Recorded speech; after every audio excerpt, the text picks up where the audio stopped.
Alright. Hey, what's up guys? Chelsea. Welcome back to Fate Grand Order LB6. Last time we left off having stopped in at Manchester and spoken to Barguest, got her her thoughts and feelings about potentially moving to proper human history out of the way, or at least moving some fairies, not necessarily her. She was like, well, after all this is over, if you want to execute me for what I did, I'm okay with that. So, you know, she's, you know, pretty good gal. So we worked out a deal with her, and now we're finally getting back on track and heading to Orkney. But first, we've got the Albion section, which, you know, that doesn't sound good. Given, you know, it's a big-ass dragon who's supposed to be dead, but who knows what kind of witchcraft Kleonsky is gonna pull, because she was headed there to retrieve Albion's corpse or whatever. So yeah, you know, we'll see. LB6 and Merdek. But yeah, it's starting off strong with a battle node, assassin, berserker, and something else. I can't tell what the middle one is. Avenger, okay.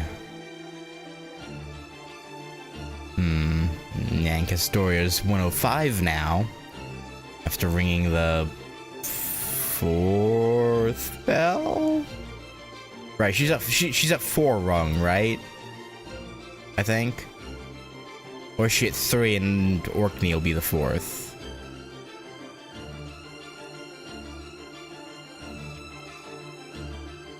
And I think she's at 4. Wait. Salisbury, Norwich, Gloucester. No, she's at 3. So, yeah, Orkney will be the 4th. And then the 5th is in Knocknaria's city, right? And then we don't know where the last one is. Yeah. Yeah, okay, yeah, this will be the 4th. When we get to Orkney, anyway. Again, we have some stuff in the way first.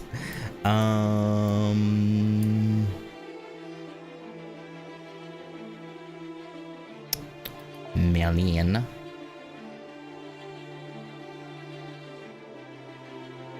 You want to get to level 100, but had to go over level 100 before. Oh, was this before you could go to 120?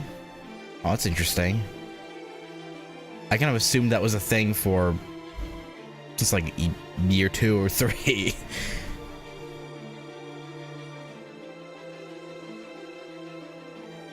Okay. Yeah, this team is fine. Audio hitched. Don't know why. Albion.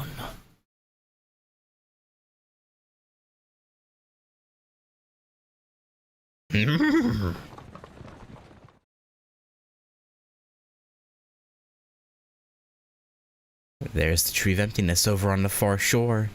So this is the Lake District. Does the Lake District exist in the real Britain? I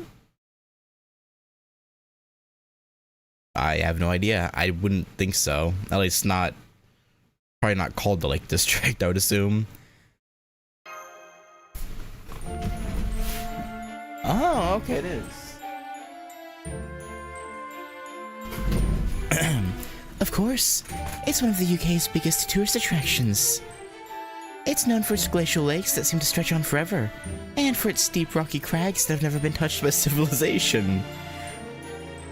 In stark contrast to highly developed cities like London, and it still retains the natural beauty it's had for at least 100 years. Oh, that's cool.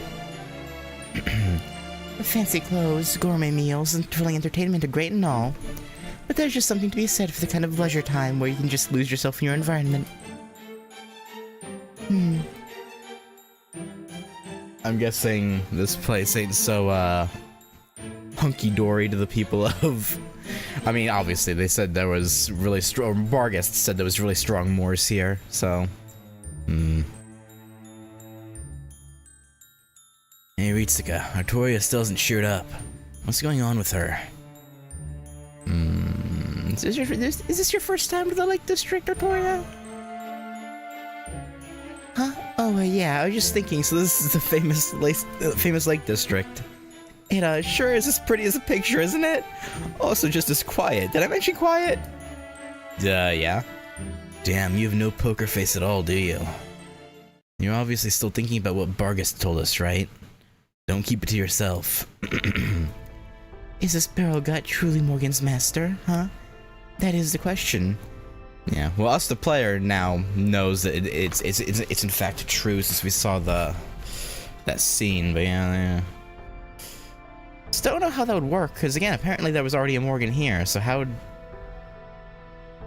Where's the real Morgan? Of course, the real question might be, is Morgan actually a servant? Unless because she's a mystical being.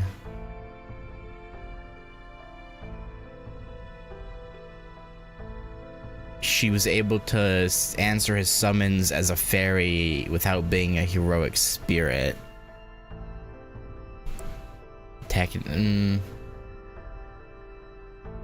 That seems kind of far-fetched, though. I don't know. It wouldn't be that crazy, but...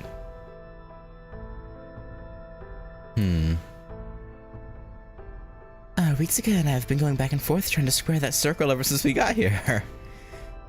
At first, I thought Morgan was the king of this lost belt. Same, I mean, she'd pretty much have to be if she's been ruling here for 2,000 odd years. But after meeting Morgan and Beryl in Camelot, I mean, the Tree of Emptiness is in Nochnaria's domain, right? So what if Nochnaria was, or is the king of the lost belt? That could make sense. But after meeting Morgan and Beryl in Camelot...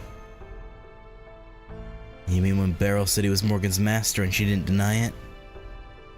So Morgan's not Beryl's servant, but Beryl is Morgan's master.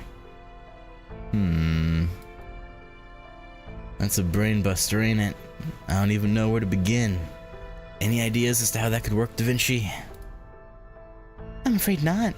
There's just too little information to work with. Yeah. If Holmes were here, he could string a number of theories together into a plausible hypothesis. But he's not. What about you, Artoria? You come up with anything? Probably not. I do have one idea, I think. Oh? I remember what you said about masters and servants and the kind of things Caldy has done so far. But I'd rather not think about it any more than that. If I'm right, then Morgan would be... What's that? Like, what's that crinkle to your under eye area? Almost like you're extremely worried and trying hard not to show it. If that's what they're going for, they did a great job with that expression. Like, there's like a crinkle here to her eye. Maybe I'm seeing things. Maybe I'm seeing things, but because it would be a bit unusual for a sprite like this to have that much of a detailed expression, but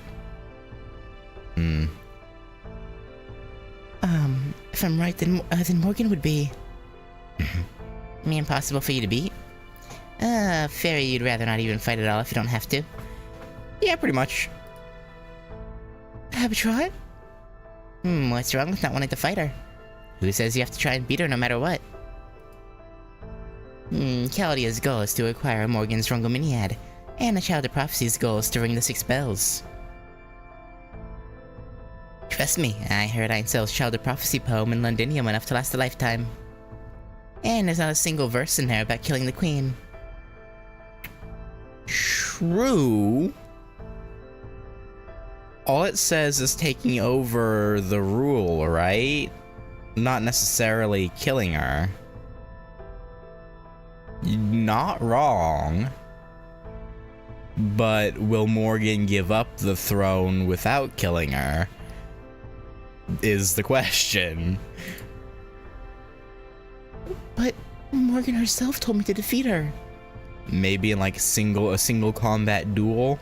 Like if you beat her fair and square, she'll just relinquish? I can't see Morgan doing that though. Did she now? Yeah, she's just playing everyone's antagonist because she doesn't dare trust anyone anymore. But I'm not saying more than that. All I care about is Smash and Ritsuka finally being reunited. You can't go around trying to please everyone else all the time. Sometimes you've just gotta tell them to piss off. I'm sad that I'm kinda already spoiled for what Habitra and Morgan's deal is, given summer anniversary Morgan Savior of Ash deal. Like I could, like, if they could throw me a curveball and it'd be way, it'd be way off base and it'd have actually nothing to do with each other, but I feel like that'd be very far-fetched. There's not many servants where they're a completely different person from one to another, if any. I mean, I guess there's the Valkyries, but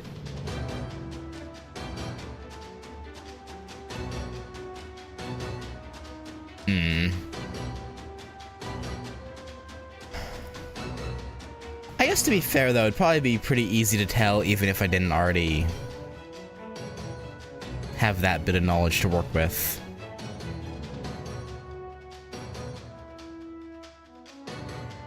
Oh no. No more chit chat. We've already got a few more headed our way. You remember Burgess warning Ritsuka? Good. Then don't hold back. We're all counting on your firepower to get us through this. Alright. I know it's mentioned in like other singularities and lost belts, but it's crazy how these full-on servants seem to rely on Ritsuka's like shadow summons.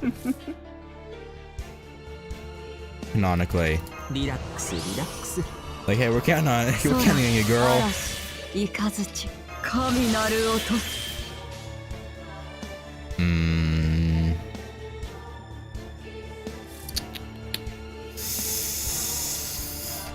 It feels like a bit of a waste, but let's do this.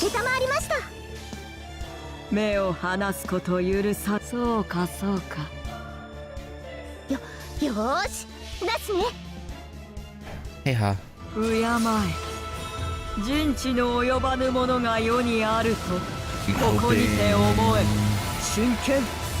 Alright, that was good. That was good damage. Oh damn. I didn't think she would straight up kill them. I got rainbow spooked by Enkidu today. Just 39 mortal pity. Yeah, I still haven't had luck for CL either. I'm sure it'll happen. We still got like 36 days or whatever, or something like that. I'm sure it'll be fine. Probably.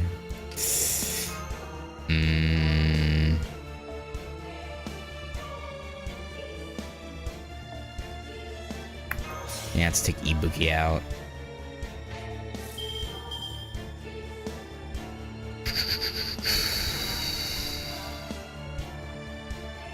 I shouldn't have done that actually.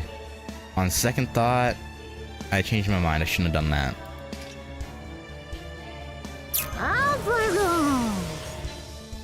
I'm gonna have to give up on BB Dubai and Kazura, I guess. You'll probably be able to get one, because there is the download campaign towards the tail end of BB Dubai's banner that gives some Saint Quartz and 15 summon tickets in the shop. So there's still a unless you want to save that for whoever else you're going for.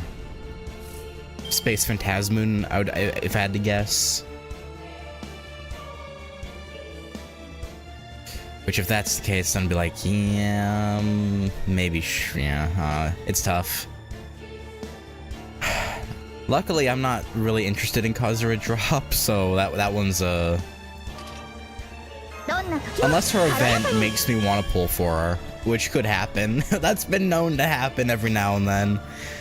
Well, I won't be interested in someone, and then I'll play their event, and I'll be like...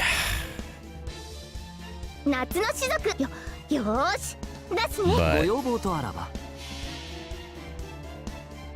At least as of right now, I have no interest in Kazura. If I recall correctly, Kazura is Scotty tier support. That would be useful. Because I don't really have... I mean, I have Merlin now, but he's like... old, and like, he's not completely out of the meta, but... there's better. God, Koyanskia... God dang it, stupid fox. Gosh dang fox. Fox woman.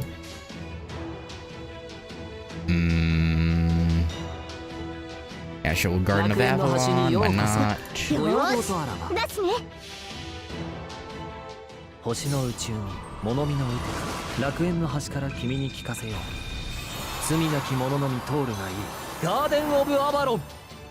It's good that they made Merlin better quite recently.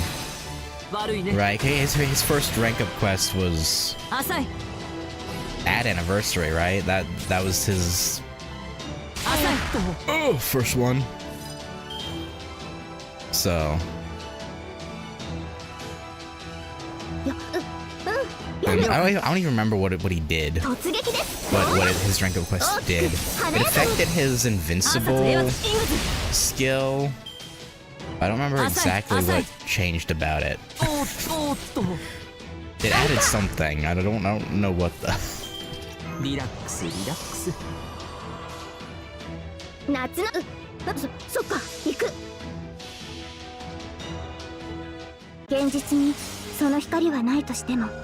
Charge up. Ah.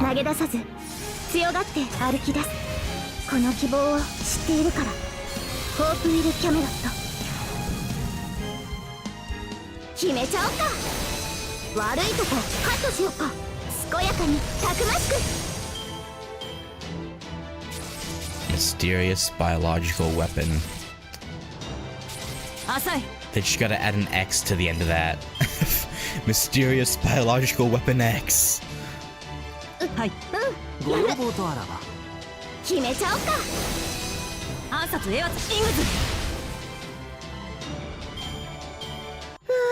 Alright, that wasn't so bad.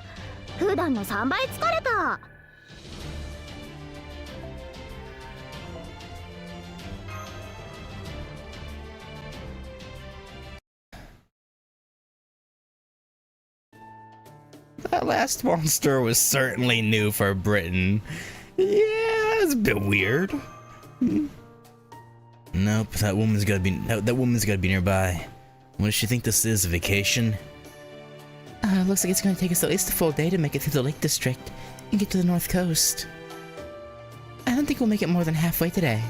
We should look for a forest where we can make camp before nightfall. Say, Habitrot, you maybe know this area. You said you were originally from the north, right? Well, yeah, I guess. This place hasn't changed in forever, so I at least know it better than the south. Why do you ask, Da Vinci? You want a history lecture from old Habicat? If you could, that'd be great. We never heard much about the Lake District down south. Gotcha. Okay then, but just until sunset.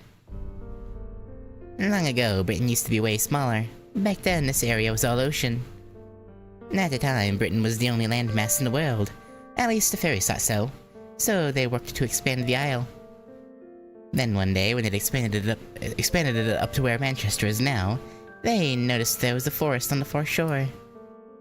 And that was this place, the British lost Belt's Lake District. A forest in the middle of the ocean. And that's where the northern fairies come from. They'd been living off the fruits of that forest all that time. Oh, the northern fairies? So they were Knocknaria's ancestors? Yep. The 6 clans in the Northern Fairies have totally separate lineages. Anyway, back in Fey Era 6000, I guess that'd be 8,000 years ago, Britain had its very first war. In it, the Northern and Southern Fairies fought each other. Nowadays, it's only known as the War of Spring. It happened when the Northern Fairies got jealous of all the land the Southern Fairies had, and crossed the sea to invade it. But even though their leader was super strong on average, the Northern Fairies were still weaker than the Southern ones. Back then, there were no humans on the Northern Fairies' side. Only the Southern Fairies kept humans. So the war ended with the Southern Fairies' victory. Apparently, it was a total massacre. Whenever the Northern Fairies' successors were born, The Southern Fairies would just kill them on the spot. Damn. That's where they got all the bodies they needed to fill in the ocean up to the Lake District. They killed so many Northern Fairies that eventually new generations stopped being born altogether. Oh. So, okay. Alright. That, they fucked up? What happened to the Northern Fairies after that? everyone thought they'd gone extinct, but nope, it turned out they were still alive. The leader of the Northern Fairies was made of much sterner stuff than any fairy from the 6 clans. Well, they weren't called the 6 clans back then, but you know what I mean. Anyway, the Northern Queen escaped, left the Lake District, and went on to make the Western Island all by herself out in the middle of the empty sea. The Western Island, Ireland, became a legendary island that no one could see. It existed all the same. It became the final hope for fairies who were exiled from Britain, a sort of last bastion of castaways. And later on, there'd be another war between the North and the South called the War of Summer. But that has nothing to do with the Lake District, so I'll just skip that one. Anyway, after the first war, the War of Spring, the Southern Fairies claimed the Lake District for themselves and began developing their civilization even further. The fairies that would go on to become the Mirror Clan and the fairies from Britain's northmost area that would go on to become the Rain Clan each built thriving cities here. Though, of course, as you can see, they've long since been wiped out. Not sure thriving is the word I'd use then. Then again, the idea of a single country enduring for more than 1,000 years doesn't really fit for us non-Brits in the first place. Morgan's Fairy Britain's lasted for more than 2,000 years, remember? Because you can't really call it thriving either. Of course, not cuz. Of course you can't— I was like, that's weird. Of course you can't really call it thriving either, since it hasn't advanced any in all that time. The Rain Clan. I see. Britain's skies are always cast in twilight. So it makes sense that there would have been fairies who controlled the rain and other weather. But why'd the Rain Clan go extinct? Did they disappear naturally, or— Hey, Gogeta. Nah, I'll tell you that once we get to Orkney. All I need to know for now is that the Rain Clan and their city Orkney were destroyed in Fey Era 4000. So 2,000 years after the War of Spring. Yep, and they built their city around Fey Era 5000, so it was one of the few British metropolises to last over 1,000 years. Now I see. So that's why Ireland's nowhere to be found. The Northern Fairies must be of Irish descent. And the only Northern Fairy to survive the War of Spring was their queen. But then, what happened to the Western Island? Why is that gone too? Why do you think? 'Cause the Northern Fairies migrated to Britain, of course. Mab made that island to keep her fairies safe. She took it all back into herself just before she invaded the British Isle. Oh. And that was the War of Summer back in Fey Era 2000. Ash the Savior and the first Tamlin fought in it too. Yeah, the first Tamlin, huh? Wonder who that would be. Man, you guys wouldn't believe how strong Queen Mab was. Oh yeah, do tell. After their failure in the War of Spring, the Northern Fairies coexisted with humans in Ireland for 4,000 years. The Southern Fairies only saw humans as tools for producing entertainment. The Northern Fairies, though, they saw humans as partners, and together they built a real civilization. Interesting, but now Knocknaria, like, hates humans. So even though the southern fairies had the numbers, I mean, that probably stems from the whole... Yeah. The whole thing around Uther's coronation and then all that stuff, yeah. So even though the southern fairies had the numbers advantage, the northern fairies were still overwhelmingly stronger. At first, Queen Mab wanted to wipe out the southern fairies as payback for what they did to the northern fairies. But eventually Ash managed to broker a peace between the two sides. As part of the deal, the northern fairies were acceded into the north part of Britain as their territory, and welcomed into the fold as the King Clan. That's when the 6 clans we have now first came about. The rest you guys already know. Anyway, with that kind of bad blood between them, it's no wonder the fairies of the north and south still don't get along, even in the era of the High Queen, right? Yeah. Honestly, yeah, right. Totally remember my fairy history, yeah. Basically, all you have to remember is that there was a big battle between the clans in the last years of the Fate era, right before the era of the High Queen began. What about the start of the Fate era 14,000 years ago? Do you know anything about that? Nope, there's not a single record in Britain's Genesis. Ash and a first Tamlin tried their hardest to track one down, but all they learned was the story of the 6 fairies. The 6 fairies is in... yeah, yes, indeed. I assume so. So you already know about it. Yep, it was that mural. I don't remember all that much about it either, but if you want, I'll tell you what I know as a bedtime story. Not that there's all that much to it. At best, it only makes for a decent lullaby. Right. So, are we just not... or, I mean, we obviously know. But are the characters not gonna question why Habitrot was almost talking like she knew Ash and almost like knew first? Maybe I'm only reading it into that like that because we know, but she's like, you wouldn't believe how strong Queen Mab was. Like, are they not gonna question how it seemed like that was like a direct, like how it was like she knew that for fact? They're just not gonna question it. All right, well, sure. Seems fine. Yeah, I'll bring a Castoria. Enough plausible deniability, I guess. Like, there's no way she's, 4,000 years old. Ain't no way, right?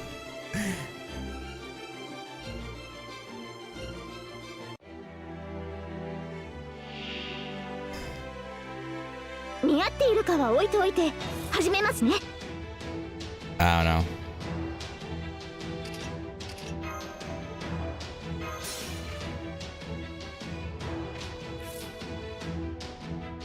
Seems a bit like something they should quit. I don't know. But again, I guess you're right though. I guess there is enough room for doubt there. It's like, nah, there's no possible way. But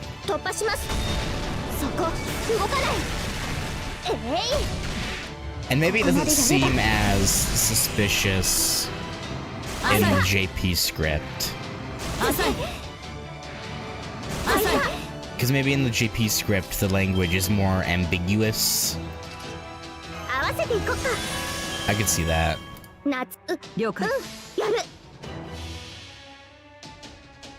現実にその光はないとしても諦めず投げ出さず強がって歩き出すこの希望を知っているからホープウィル・キャメロット But who knows?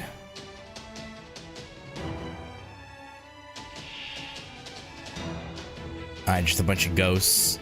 Is that all we're dealing with? 決着の時だ。 Would seem as such. いただきます。ごちそうさま。望むところだ。そっか、行く。よーし、出すね。逆光剣。突撃です。どうだ。アンサンブル。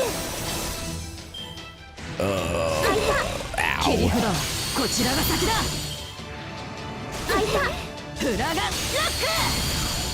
ク。 Historia's not gonna live. Okay. Well, okay. Rude? How dare you hurt my Castoria? So... Okay, it literally was just 3 okay. Alright. Sure. Alright.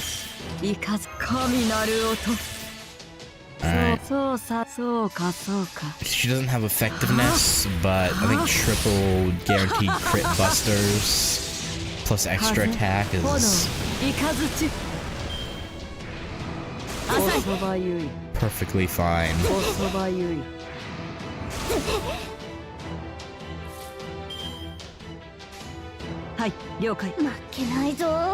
Crit, please? No? Okay. Oh, there you go. Crit. Nice, thank you. 封印指定の執行に比べればこの程度。 Good Castoria. Alright.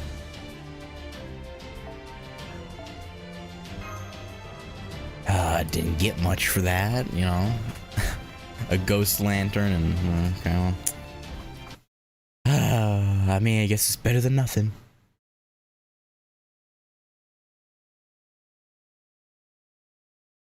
I suppose.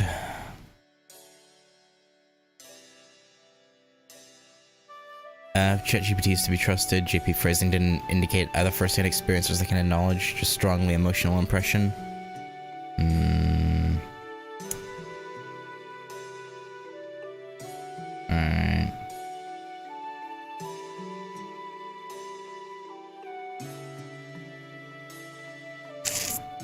Alright. Okay. I guess I can believe that they wouldn't question it, if that's the case. This spot looks perfect. Okay guys, that's enough walking for today. Let's go ahead and set up camp. I'll fetch the water. I'll go gather brushwood. I mean firewood. I'll go write a report for the border. Now I'll go laze around for a while, since I'm just plain tired. And I'll put a bounded field to ward off animals and insects. Gosh, camping is so much fun no matter where you do it. Roger that. All hands move out. So no one's gonna pitch the tent if we don't do it? Okay. All that's left to do now is rest up for tomorrow. Yeah. Yep, I think now's a good time to call it a night. There don't seem to be any dangerous creatures here, so... Hold it. Nice. Still haven't told you guys about the 6 fairies like I promised. Oh, right. I'm sorry, Happy Cat. Please go right ahead. Don't worry, I'm listening. It sounds pretty important after all. Okay, now which diary was it? Here it is. Happy Cat's history page 153.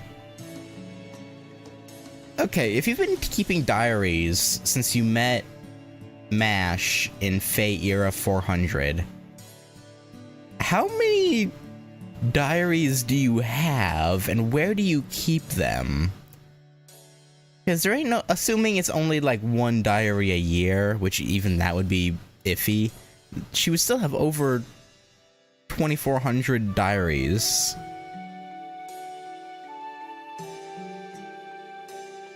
Like, where does she keep that?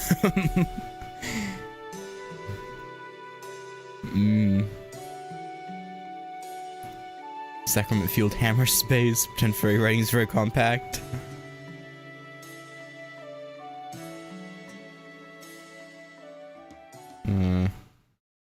It became ocean at the end. There was ocean at the beginning.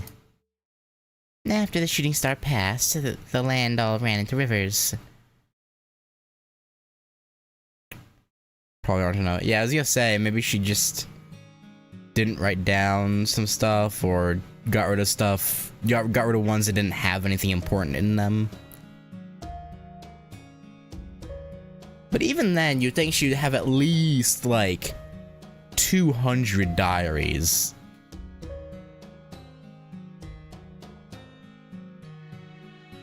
No.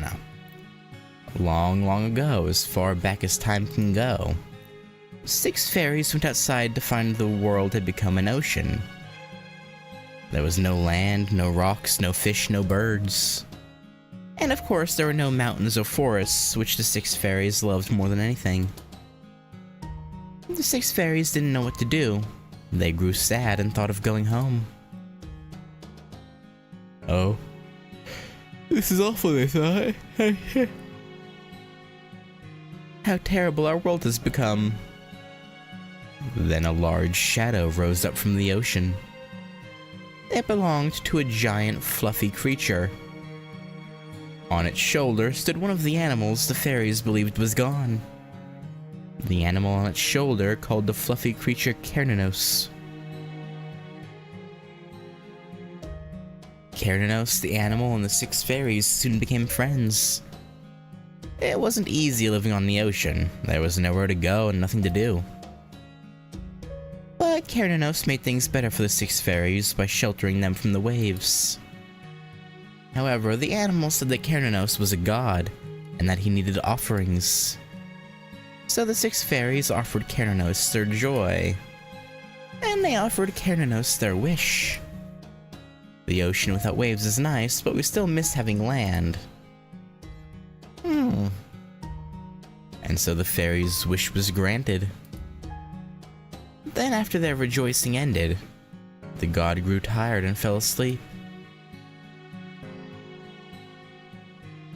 The six fairies revered Kernanos for granting their wish. They made grateful use of everything that was left behind. Thus did the Isle of Britain come into being. May the first 6 fairies find salvation. The end. So, was that helpful, Artor? Wow, you're amazing, Happycat. I can't believe how much you know. Is she talking in her sleep, pretending to be awake? Apparently, yeah. And what about the rest of you? Miramasa? Davinki? Ritsuka? I'm fine, I'm still awake. I knew it. You've got to be patient if you're gonna make a good spouse one day. But seriously, that really was helpful. It seems pretty clear now that the giant beast from the mural, Kernanos, really did exist, along with the six clan ancestors.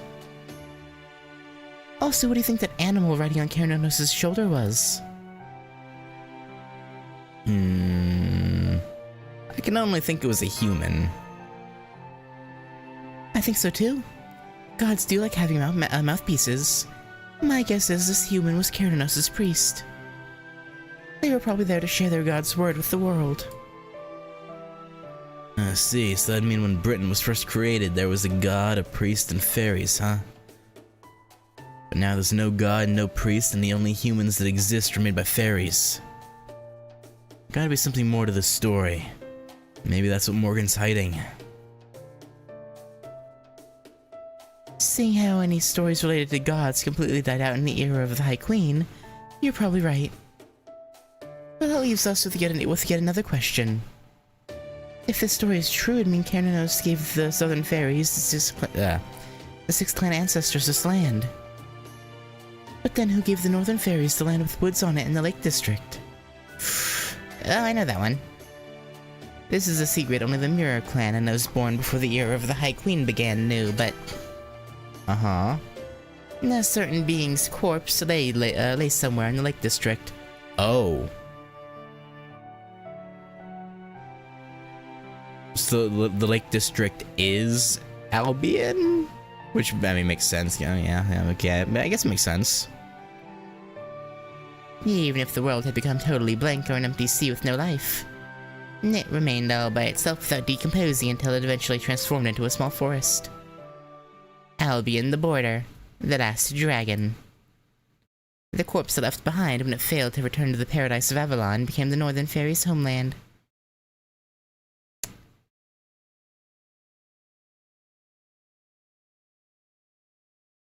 So you're saying if Koyansaki somehow succeeds in either resurrecting it, waking it up, whatever, the land beneath our feet's gonna go, right? That would seem to be the implication, which doesn't sound good. Doesn't sound good for us.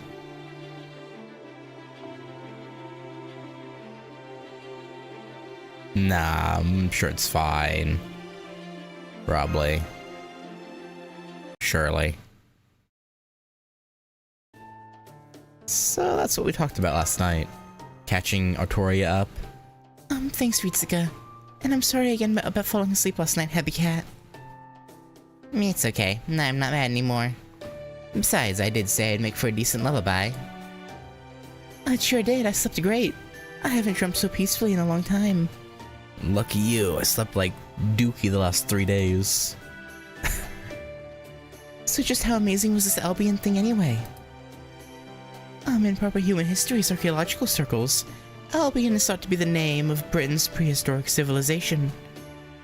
In the Magecraft world, it's also known as the Dragon of the Age of Gods, and the last pure-blooded dragon. So to put how amazing that is in more concrete terms...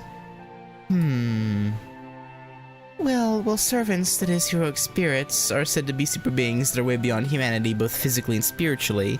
Not all servants are equal. They're ranked based on the scale of their spirit origin. The heroic spirits at the very top of the tier, the ones that even other heroic spirits would consider astonishingly powerful, are known as grand servants.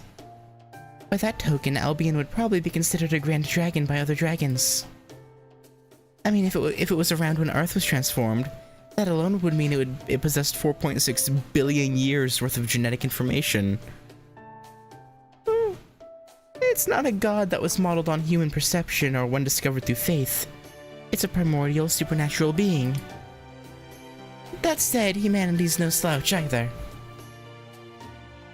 In just a few 100,000 years, we took the accumulation of all 4.6 billion years worth of life on this Earth and deciphered it, acquired it for ourselves, and are actively trying to develop it even further. True. So while a single human might not compare to something as amazing as Albion as a race, there's nothing out there that surpasses humanity. We are the most advanced life form on Earth, you know. Well said. We might be enemies, but just now I'm real glad we're on the same side. Thanks. You might be our enemy, but I love how you give credit where it's due. Of all the ways for two people to become friends, yeah. And yet they still think of themselves as enemies. Weird. Yeah, you were stalking us when we were at our camp, too. This isn't Koyanskaya, is it? I know, right? Since ancient times, boys have and always will be boys, huh? Huh?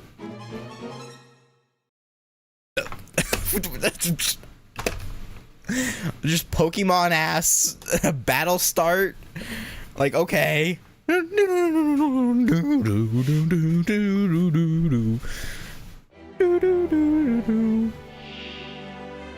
Mirror, who's behind? 落ち着いて普段通りに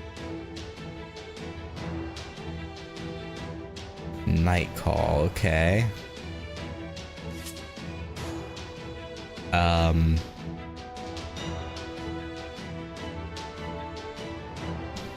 Weird.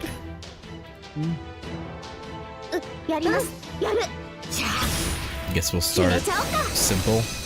Hey. Ow.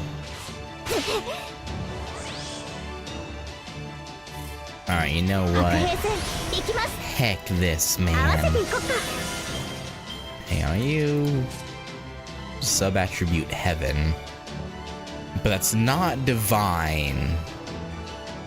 So Castoria won't get any boo. Actually, yeah, no, right? She won't get any charge boost. ちょっと休憩 Okay. そうかそうか。 Well, may as well do this. Why 負け not? ないぞフォーグこのフォーグワンダースラッシュ Why that Hobigunin?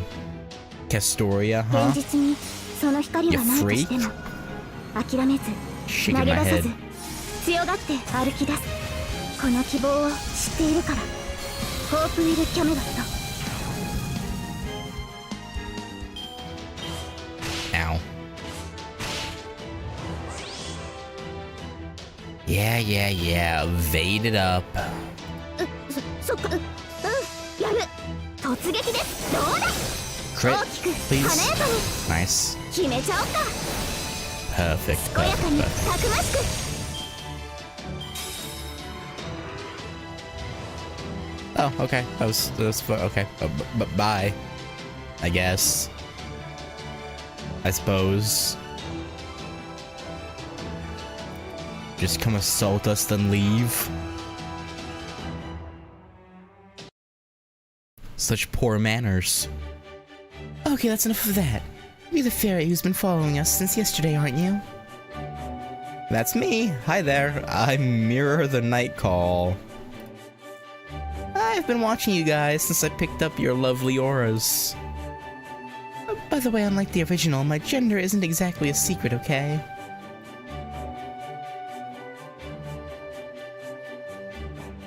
What?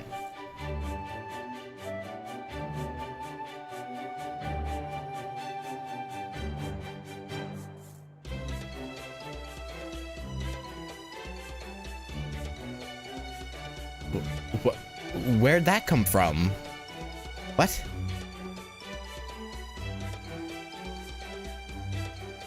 Oh, referring to the boys will be boys thing. Okay. I see. I thought... Okay. I had, like... The boys will be boys comment I kind of took as just... Or I had rationalized away as just talking about Muramasa for some reason. Okay. An I call? So you're a spirit who didn't disappear after dying? That's weird. I don't sense any hostility or malice or anything from you. Nope, I don't have any regrets or grudges. I'm just too strong to disappear, that's all. I've been stuck like this for years on end now.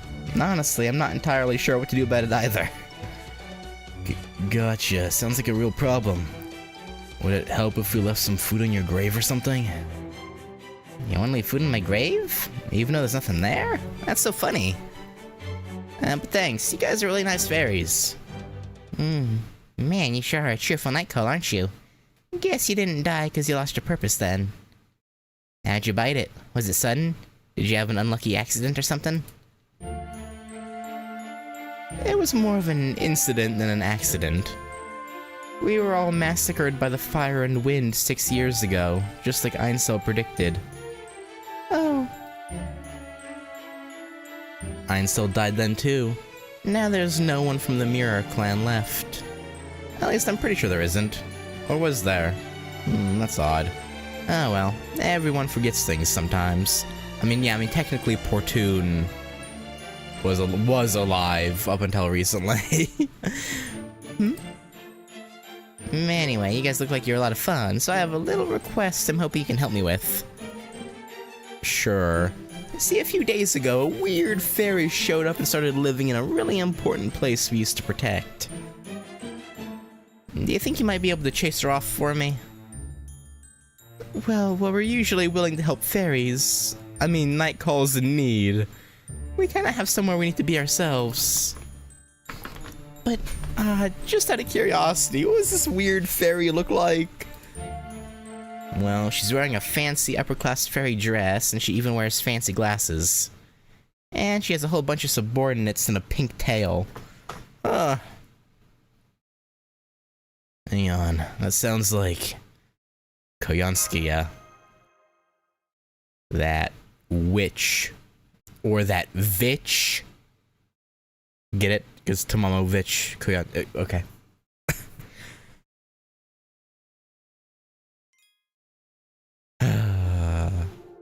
Avenger. Alright, probably Moors. More Moors.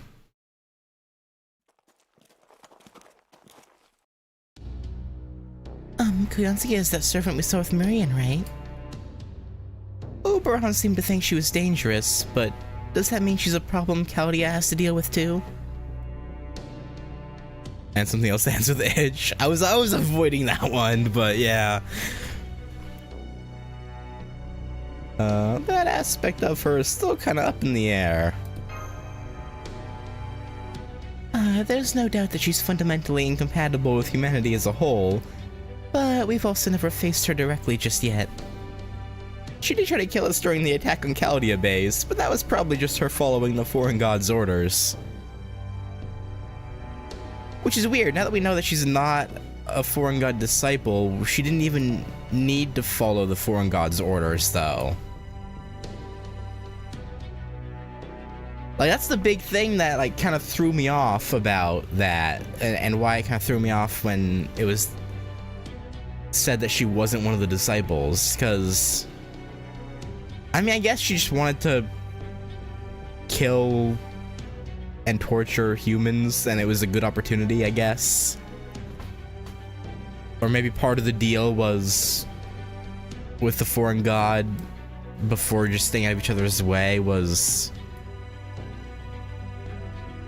help me deal with Caldia. I don't know. She's also made a habit of toying with the local populace in each lost belt, but I think that's just her way of enacting retribution. She basically took the existing systems of exploitation in a given world, like the relationship between the ruling class and the lower class, and exaggerated them. She may hate humanity, but she's never tried to obliterate it. That said, she's been making a point of collecting creatures from each lost belt which never existed in proper human history. Also that she's the immature form of a beast, an evil bent on destroying humanity, would put her pretty firmly in the evil camp. Well, would it, though?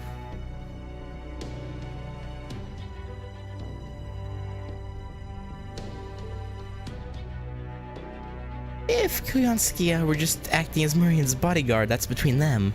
We'd have no business interfering. But if she's adding to her collection here too, then we can't just sit back and do nothing. It's really only a matter of time until she turns those creatures against us. Stopping her now is just a kind of self-defense, so we don't have to fight them off later.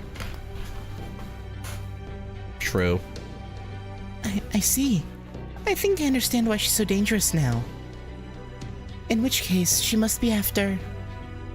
Mirror, are we headed to the bog where the dragon's remains are now? We sure are. That weird fairy came trundling up to that pitch-black pool one day with an umbrella in tow, even though no one besides us should know about it. Oberon! Then she kicked up the moors, and the last I saw, she was doing something nasty to the dragon's corpse. The dragon's corpse. She's after Albion. Damn it, has she no shame at all? Well, I mean, technically, Albion did exist in proper human history. But it's, yeah, not technically alive currently, so I guess it's still, it doesn't currently exist, so I guess it still counts. That thing's gotta be like a national treasure. No tourist like her has a right to take it. Not to mention how badly it would reflect on proper human history. Yeah, I don't want a full-blown dragon wandering about. Unless it's a good dragon. It could be. Moors, there's a whole bunch of Moors here. Run for it, everyone. Forget about the dragon's corpse. Don't throw your lives away. We got it. Don't worry, we'll be fine. Luckily, there aren't many pure fairies here, so we can handle a bunch of Moors. Oh, but make sure you stand back, Habitrot. We don't want to risk a worst-case scenario. Don't be daft, you idiot. This is no time to be worrying about me. They're poisonous, super deadly. Make sure your healer's ready to go, Ritsuka. If I have to, I'll go fight these things myself. Yeah, sure.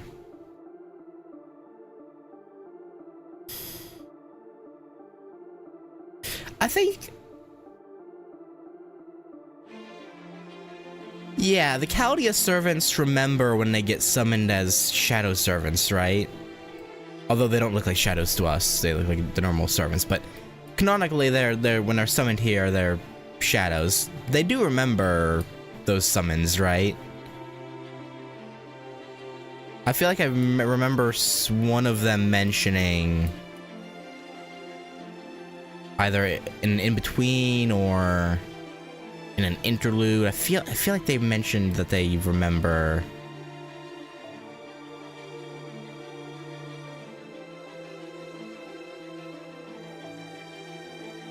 Maybe not.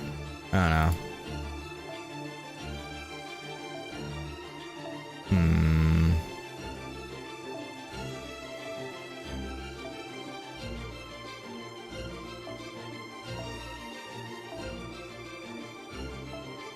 Yeah, maybe not.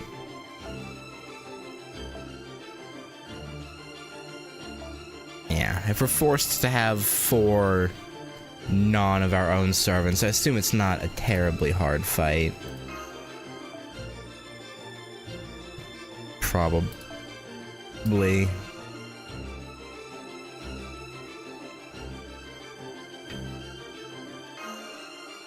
Hang on. Let's do that.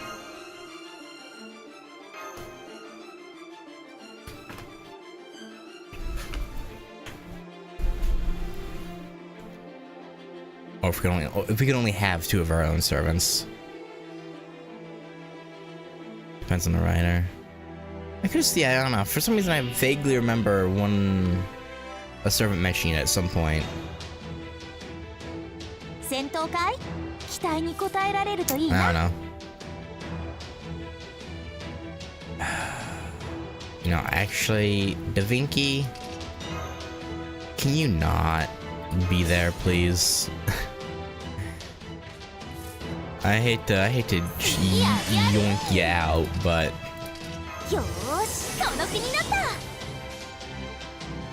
kinda inconvenient having you out here.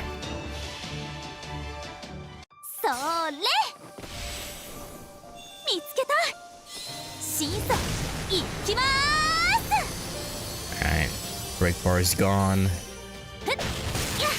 Thank you, Alquedo.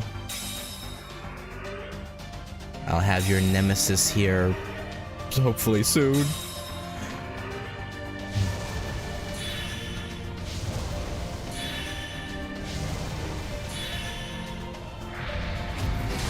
Ow.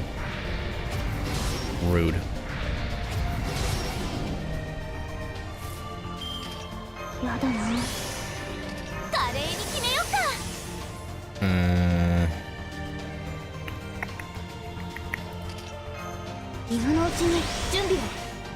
Wasted the invincible on that, but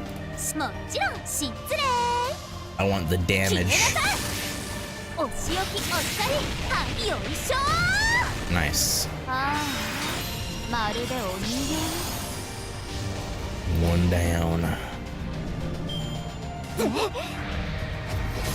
Wow, that hurts. Ow. Meow. Alright.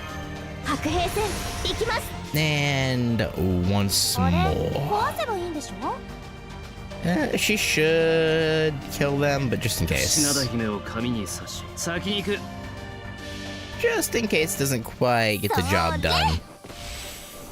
But she should. She's level 5, and Noble Fan has a level. Yeah. I'm pretty sure they killed them. Yeah.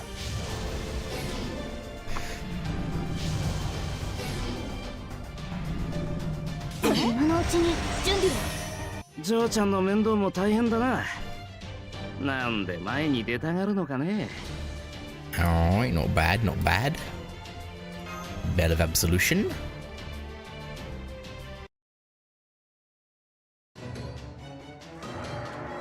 Oh god.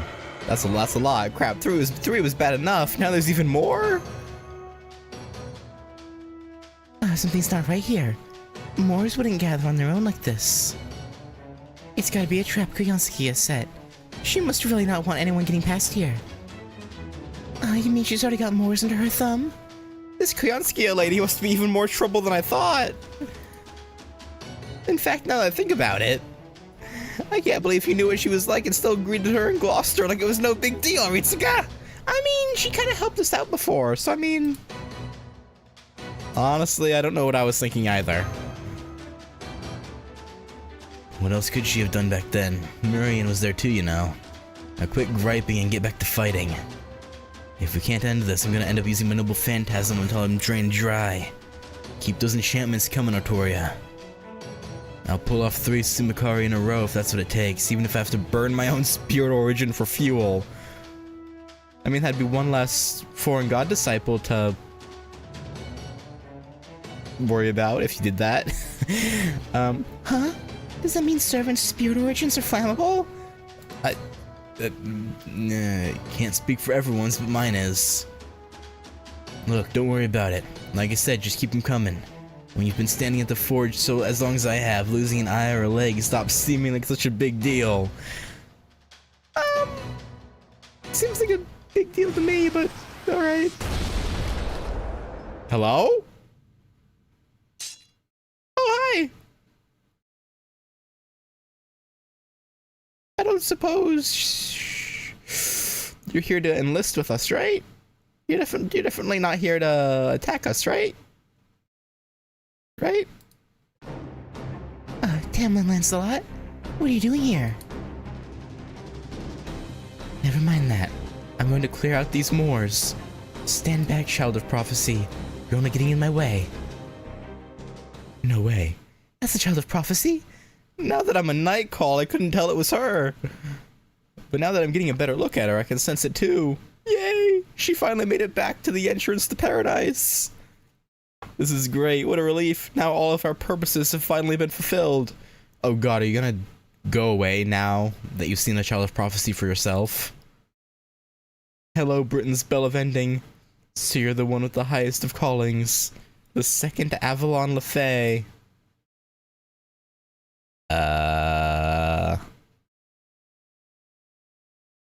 Yeah, whatever you say, buddy. Whatever you say, man.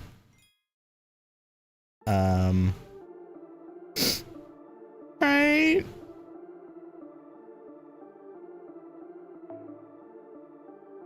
Oh, warning. In a 5th progress note of Section 18 Albion, you will be defeated if the guest servant Tamlin Lancelot is vanquished. Okay. Thanks for the heads up. Big preach. You know, I appreciate the warning. Damn. I don't think we need to worry about her though. TBH. I see none of you were hurt or killed. Not that it's any of my concern. Yeah, okay. Sure. I can't believe she just took out all those Moors by herself. You didn't come here to save us, did you?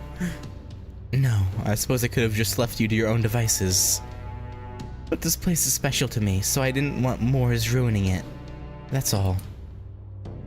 So you're not going to fight the Child of Prophecy? Yes, I will, but not now. We all know there's going to be a war eventually. When there is, we Tamlin will lead the charge against the Child of Prophecy and the Foreign Mage. There's no need to rush things. Okay. I agree. When the time comes, I'll make your deaths so excruciating that your souls will flee your bodies from the pain alone. Oh. So cruel and sadistic. You're pretty ugly on the inside for a fairy said to be the most beautiful in Britain, aren't you? Me, the most beautiful? That's very kind of you to say, but no, I'm not the most beautiful fairy in Britain. Well, maybe if you value function over form, but true beauty has nothing to do with combat ability. Why am I bothering to talk about this? Ugh, I really need to learn what is and isn't appropriate for fairies one of these days. Anyway, I take it you're all here to ring the bell of pilgrimage. If you are, then I would just turn around and leave if I were you. There's nothing like that here anymore. Anything that used to be here has long since been burned to... Ah! Huh? Scared of ghosts? Yikes, you scared me. Did you see a ghost or something?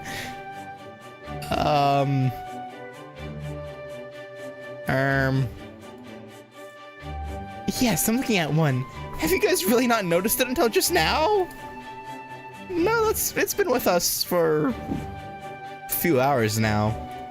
That's a night call. And if it's here, it must be from the Mirror Clan. I see, so that's what was calling to me. Huh? No, you've got it all wrong. We don't begrudge anyone anything. We already did everything we had to do. We have nothing left to tell you. More importantly, are you sure you don't want to hurry to the bog? Otherwise, you might be too late to stop that outsider from taking your homeland for herself. Come on, Lancelot or no Lancelot, we can't let Kionskia get away with this, right? No, we can't.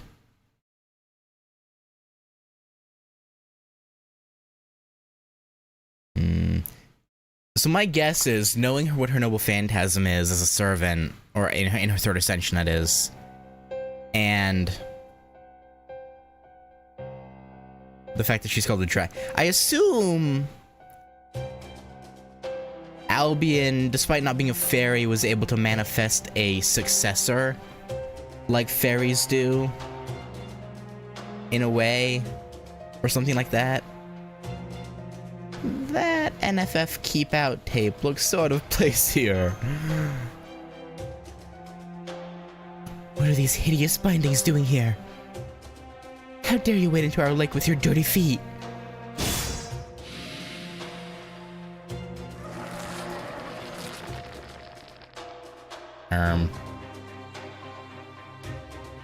Dirty feet? Of all the nerve. I'll have you know I'm very fond of this dress Lady Murian gave me. So I've been toiling away at this excavation from the air, as you can see. Unfortunately, these moors I just acquired have been unable to either transport or destroy it. So I was nearly on the verge of writing the whole thing off as a loss. But luckily, even though these bones are worthless junk to me now, it seems mistreating them a little was the right choice. Now I'll get my hands on the Tamlin I've been waiting and hoping for. Zora, you must be an immature beast. It's a good guess. You know about beasts, Lancelot? Of course I do. What do you know about them? Oh, I see. Proper human history must be having a tougher time than I thought. Yeah, something like that. Those bones must be what's left of Albion's corpse. Whatever Kionskia wants with them. Oh, we can't let her get it. Come on, Ritsuga, we need to help Lancelot. I don't know what Kionskia is after, but whatever it is, it can't be good. Probably not. This time we're gonna cut off her tail and send her packing. What was that? How dreadfully crude. Not all of us world-class beauties ruin nations, you know.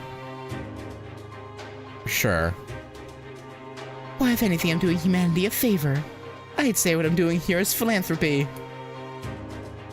But I suppose trying to get you all to see reason is a fool's errand, since you can't even see what a blight this thing actually is. Ugh, all that hard work I put in to acquire this fine specimen of a weapon, and you've all ruined it. You know, I think this may be a fine occasion to finally get rid of you all. You know, I was thinking, right? The Moors are stronger the closer to Albion's corpse they are, right? Because Bargus said they're the strongest in the Lake District.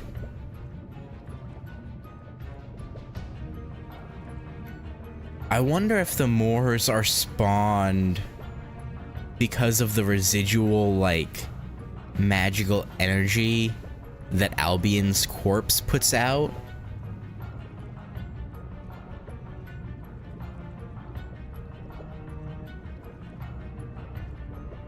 I feel like that could make sense. Stand back, everyone. Something huge is coming out of the bog. Is that a dragon? Could it be Albion itself? No, what are you, blind? It's just another Moors. You're all broad and no brains, aren't you? You'll never be a match for Morgan like that. Oh. Hey, you can't blame Artoria for being confused. These magical energy levels are insane. They're as high as the Calamity in Norwick, if not higher. You're right. I didn't want to believe it, but this water is all made up of the same stuff as Moors. It's literally dripping with animosity towards fairies. We're basically surrounded by Moors now. There's no escape. That's right. This is where Albion's dead flesh rotted away, becoming the most foul substance in all of Britain. And that's not all. This is also where the northern fairies were massacred in the War of Spring. For 8,000 years, their hatred has festered away in this natural cauldron. Albion itself may be no more than a pile of bones now. Uh-huh. But it's no trouble to collect all the magical elements that are left here and make them into what they used to be. What are you saying? Are you planning to steal Albion's corpse? Since it perished all alone in the sea of nothingness? Of course not. My clients wouldn't be interested in acquiring a zombie. No, this is strictly a one-time deal. I'll return it to its old decayed flesh once all of Chaldea is dead. Besides, you're the thing I'm really after. Haven't I already mentioned that? You see, Lord Beryl gave me a juicy, super secret bit of info. You're a living Albion. So I'm gonna take you away from here and keep you all to myself. Wait, I mean, that could still mean she's a successor. Because otherwise, that wouldn't make sense otherwise. Because there's only one Albion. So yeah, it would have to be...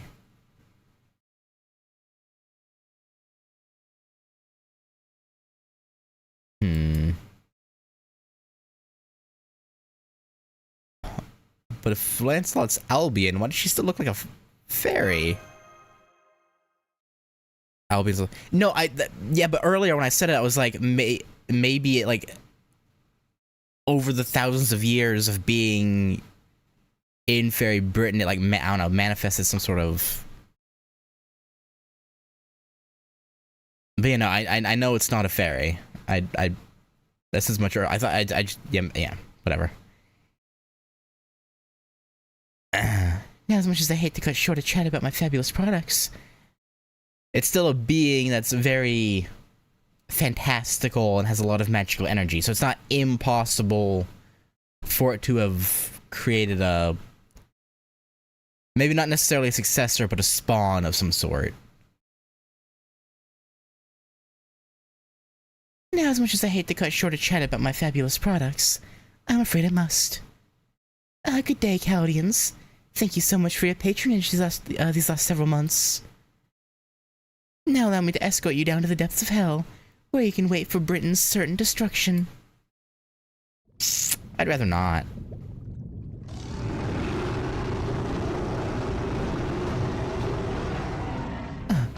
This is way worse than it was in Norwick. It's suicide to fight a Moors of this scale without Mash's protection. We've got to find a way to retreat back to those ruins. The hell it is. Don't be fooled. This thing's all bark and no bite. Sure, this bog's curse is powerful, but it's not a real calamity. That weird lady up there is just giving it temporary form. You guys can take this thing easily. Yeah, whatever you say, Hepcat. Sure. Now come on and kick its butt, Ritsuka. There's no time to be hanging out here. Mash is waiting for you to come get her in Orkney. Oh. Really, Happy Cat? Okay. Damn, just when I thought I'd broken their spirits. If only that odd little fairy hadn't stuck her nose in. Fine. I'll help you all here. Just this once I'm going to disable the name and gift Her Majesty bestowed on me. Oh? Because if that really is Albion's animated flesh, then I'm the only one who can burn it away. Hear me. I am not the knight known as Lancelot. My true name is Melusine. Melusine of the Dark Bog. I am the descendant of Albion, given my name by the most beautiful being alive.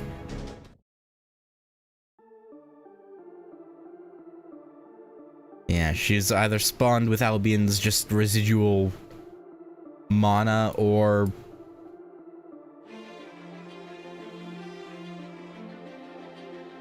no, the only other option would be Albion.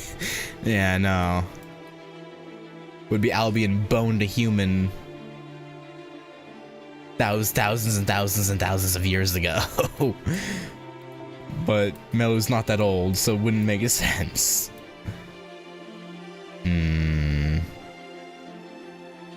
Sure, is Yuliang, why not?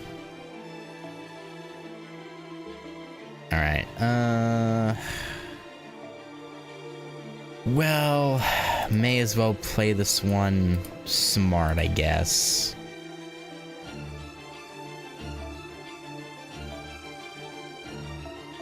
I'll bring one Moon Cancer.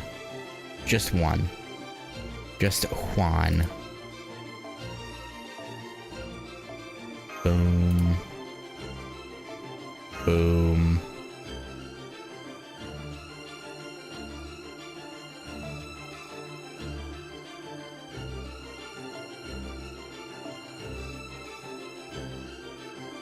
She wouldn't count as a modern human, right? I wouldn't think so.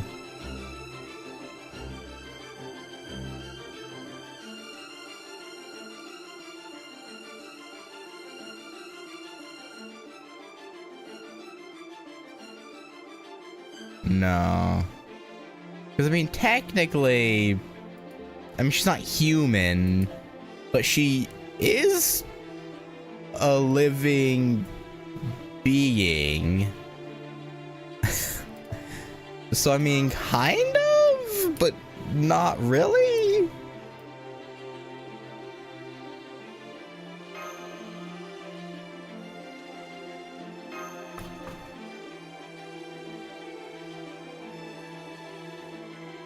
But yeah, no.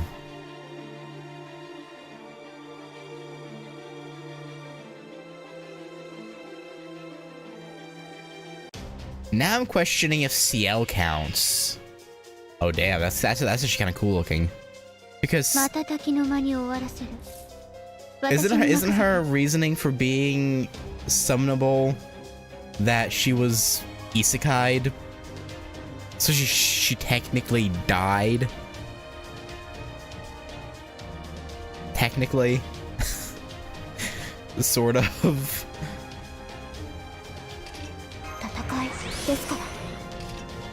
She does count? Okay. Alright, girl. Chill.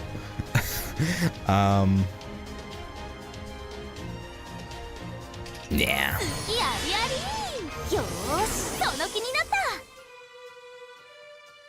Why not? Read the buffs. Albion said flesh when HP reaches 0, recover HP and survive, and when HP is 0% or less, apply state where Albion said flesh is removed if he sustains support NPC Melusine's AoE MP attack.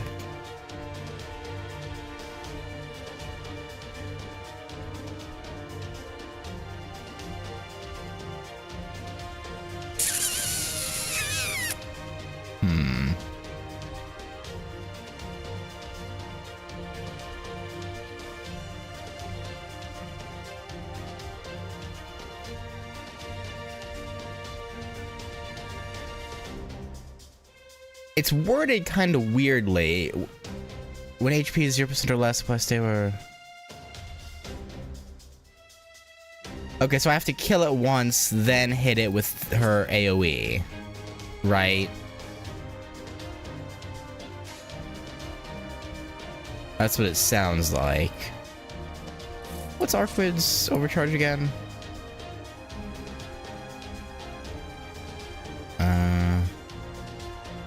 Increase MP gauge for all modern human.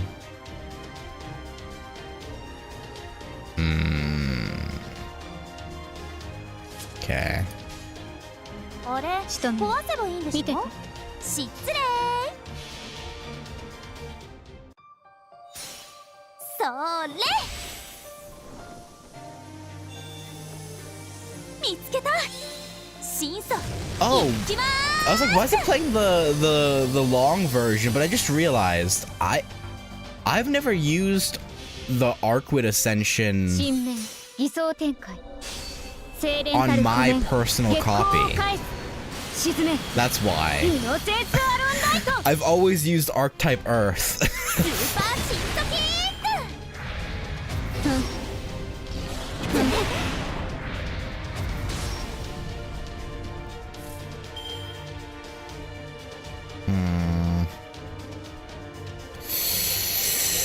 Okay, I need to keep you alive. Whoops.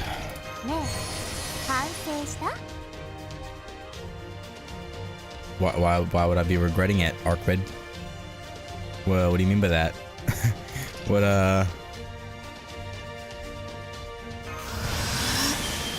could I possibly have to regret? もちろん復唱する I'll use around Caliber next turn. 当然作戦祝女だし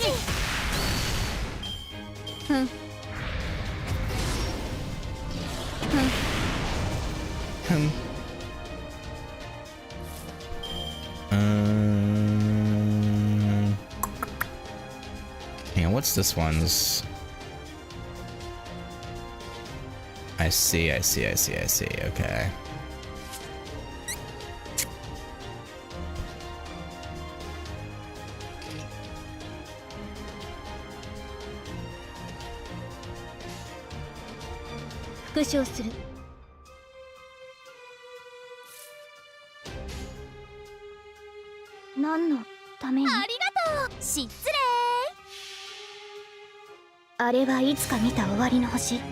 Try and keep Melly alive as best we can. さあ幕を開けてアラウンドカリバーン運命アタックふっやっとりゃー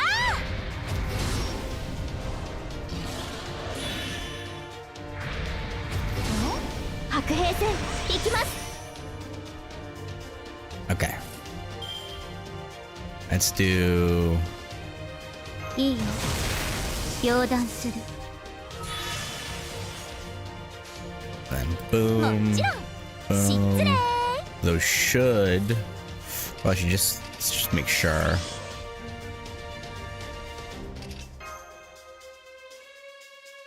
今のうちに準備を Yeah, let's make sure that they activate the いい guts. でしょうせーのタンタン Alright, I didn't need to worry.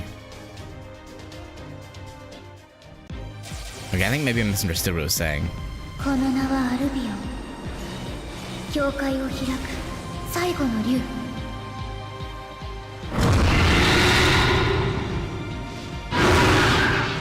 ジョフロワからフロモンへ時を示せリュケイタイト Okay, yeah, the way it's worded is really weird. Oh,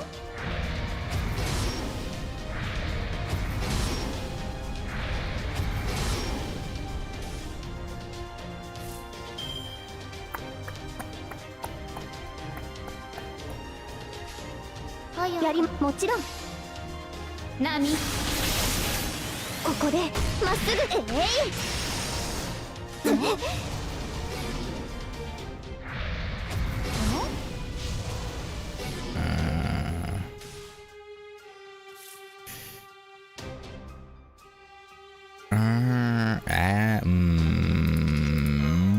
兵戦行きます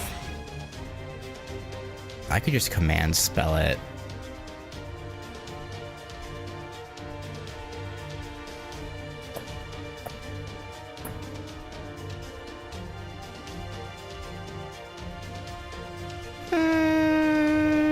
That's fine. 望まれることを望まれたように。それはいつか来る兆しの星。誰に呼ばれるまでもなく。 This will absorb the charge attack and then can アラウンドカリ murderize バ it with a noble phantasm next turn. ーン。波。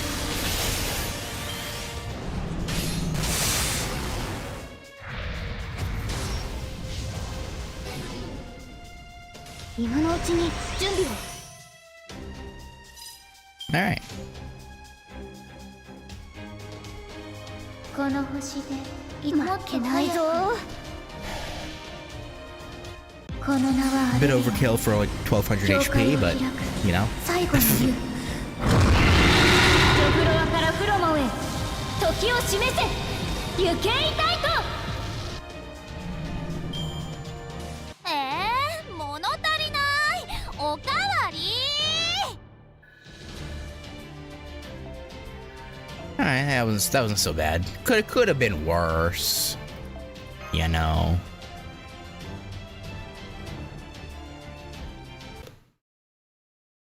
I was overly conscious about trying to keep Melu alive, but better overly conscious about it than, you know, slip up and let her die. True name, Melusine.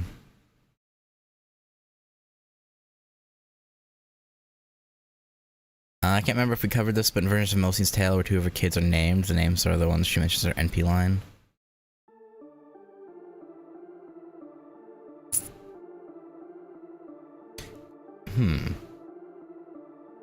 I wonder how they tie in then. Maybe they're just other kids from the, like, school her and Percival went to? Like what relevance do they have in Fate for her Lost Belt version that she would mention them? I can only imagine it's kids she knew in the school.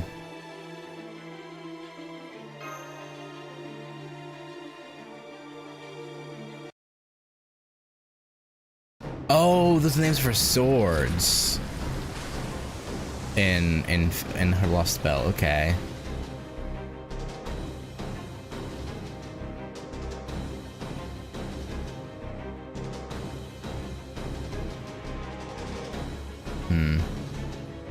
And there's probably nothing beyond that, huh? It's probably just the reference Fate decided to go with, like, oh, her swords are named after her actual stories. Or one of her stories, Caitlyn. Yeah, name of her kids in one of her stories. Or tales. Beast. But there's probably nothing beyond that, huh?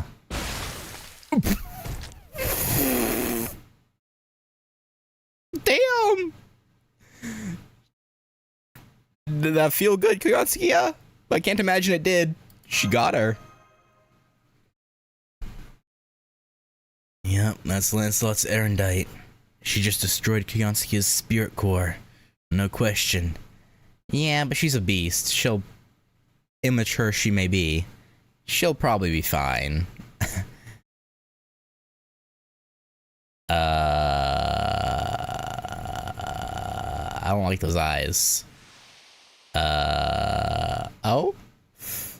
Well, it wasn't like a servant disappearing, so she's definitely still alive. Yeah, she's gone. Oh, what happened, Melusine? I thought you killed her. Lancelot. In this form, I am Tamlin Lancelot. I will tell you nothing unless you call me by that name. Not that there's anything I want to tell you in any case. Okay, Lancelot. We won't mention that other name again.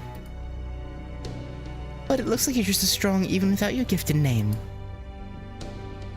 In fact, you might even be weaker as Lancelot.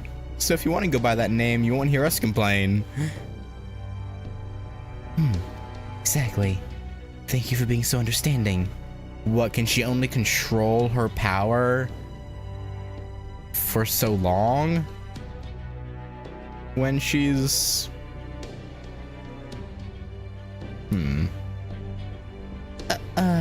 No problem. I'm flattered you think so. But anyway, what happened with Koyanskia? Should we assume she got away? Well, maybe. I should have gone for her head, not her heart. That beast was still weak since she wasn't fully grown, but she had vitality to spare. If I had to guess, I'd say she has several lives, though she should at least be incapacitated for a few days. It's all thanks to you, Lancelot. Oh good. I knew that, of course, but I'm glad to see you do too. This is great. Now old Lord Skelly will stick around for a long time yet. Without Lord Skelly, the lake would have filled back in with regular ocean.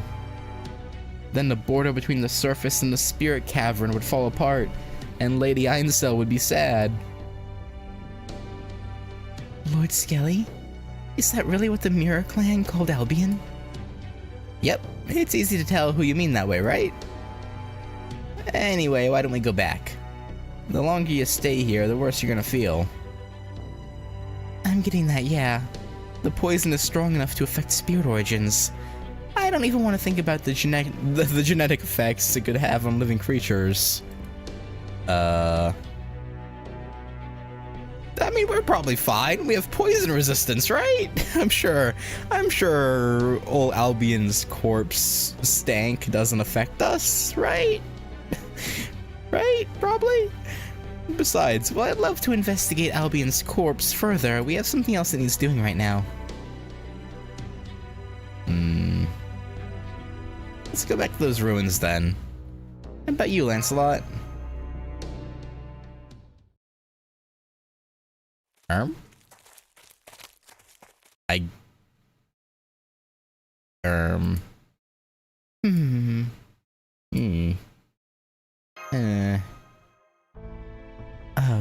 What is it?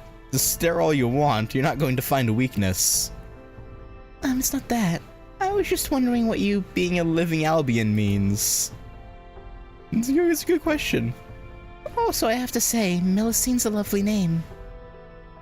I can't believe she just blurted that out. Even Habitrot knew better than to bring it up. That has nothing to do with you, and it's not worth talking about. Lancelot is Albion's left claw. Oh.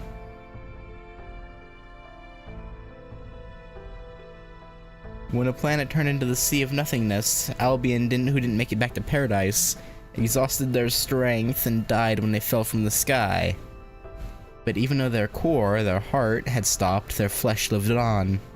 Right before their body completely fell apart, they cut off their left claw. That left claw was Melusine's before this new life. It was here in this lake for a long time, not even sure if it was alive or dead. What? I didn't see anything like that the last time I was here. I'm sure you didn't. Before I looked like this, I was just a filthy clump of flesh. I had no muscles, no bones, no cilia, no hair, no joy, no fun, no sadness, no suffering. I didn't even know I was a dragon, or what I would have liked it to be. I may have been alive, but I wasn't truly living. I was just a thing wriggling in the darkness of the bog. But then one day... Oh?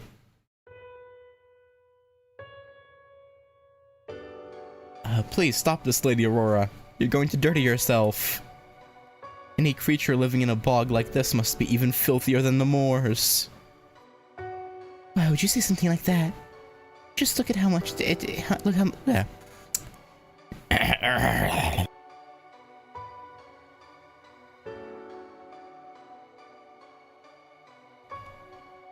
Just look at how much it's struggling to reach the light. It's okay. This lake is quite shallow. I'm sure even I can help it. What is that thing? It looks like rotten fruit. Rude? Please get away from it, Lady Aurora. You'll ruin your dress. Oh my, you poor thing. You must be so cold. You're not a water fairy, are you? Hmm? Hello there, darling one. Or good morning, I think. Yes, that's better.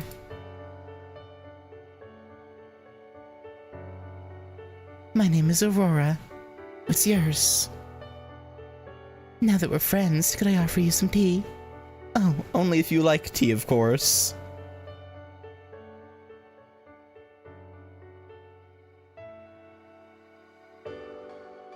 I met someone who had no reservations about cradling a creature like me in her arms.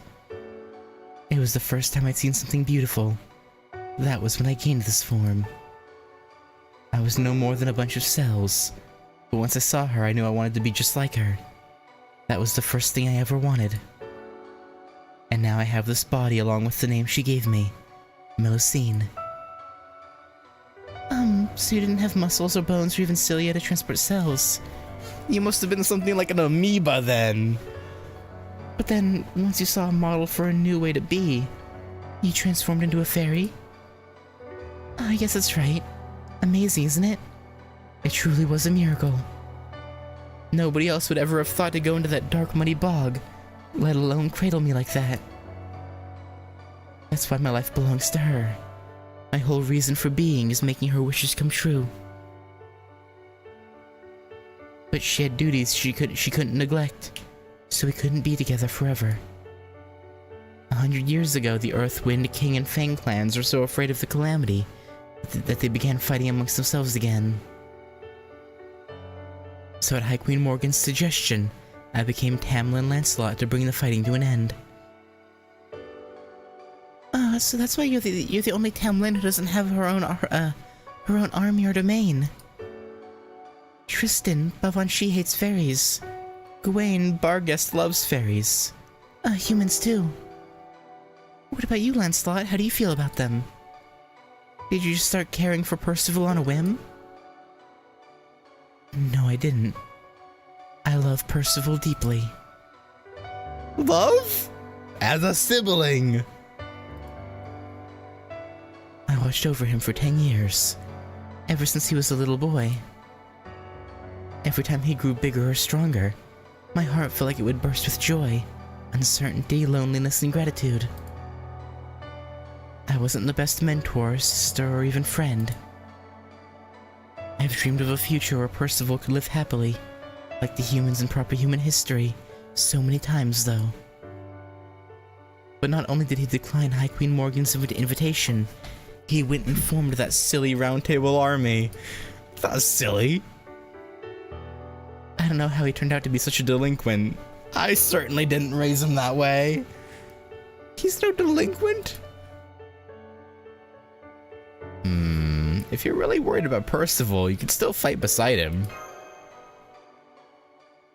I can't do that. I have to be a Tamlin. That's why I obey the High Queen Morgan. Whether the Child of Prophecy's cause is just or not doesn't matter. I made a deal with Her Majesty. I had my reasons and I'm going to honor the deal. So it's not that you particularly care about her rule, you just... out of a sense of... loyalty not to her, but to your honor as someone who made a contract of sort, even if it's not actually in writing or anything, but... Alright, fair enough, I guess. Alright, this should be far enough. Besides, it's time I return to Camelot. I'll see you later. On the battlefield as enemies. Yeah, we'll see about that. You're really going to fight Percival? He chose this path for himself. I have to respect that. But don't tell him you talked to me. It'll only be painful for him. Bye! Good luck in the battle at Camelot!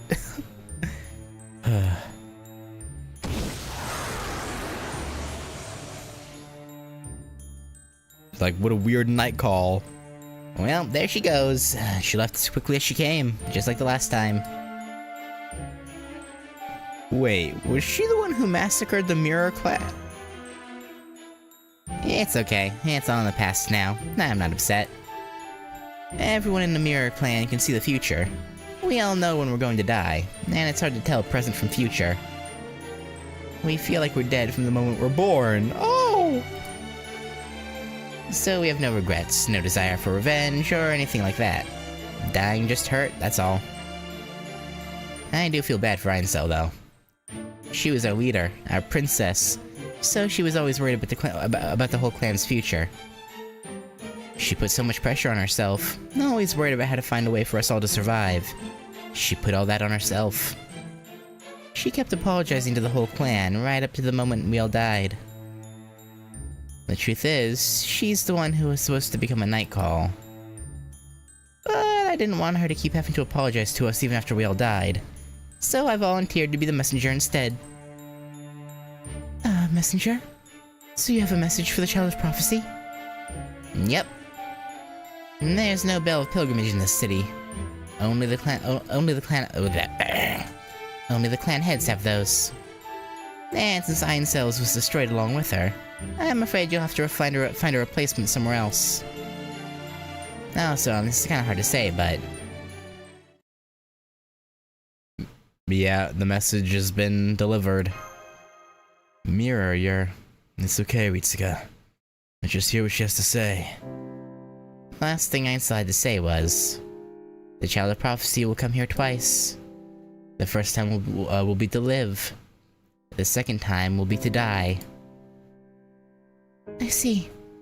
Thank you, Mirror. I'll remember that. I promise. Take care of yourself, okay? I'm glad you turned out to be such a kind Child of Prophecy. Make sure you don't hold anything back or second guess yourself.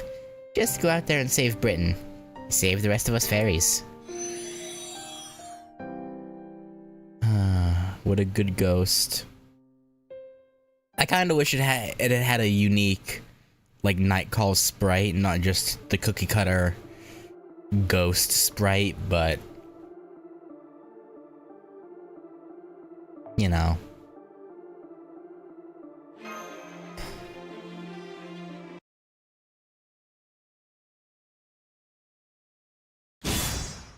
Was a good character.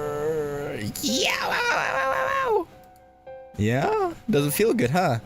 I can't believe this. How could she have crushed my heart through the 6th tail clone I sent out? Ugh, what a disaster. All that work I did to raise one of my tails, gone just like that. The plan was to send one of my 9 lost tails to each lost belt, so they could all learn and gain unique experiences. And once all 9 tails had matured, I was going to become a beast that would have easily surpassed that smarmy fox maiden. But now the whole thing's ruined. Smart. I assume she's just referring to the normal Koyanskaya, or not Koyanskaya, Tamamo, right? Who else would that be referring to?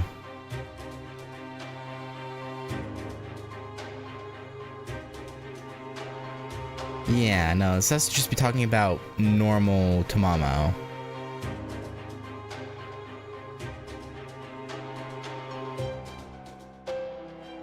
It is Tamamo? Okay.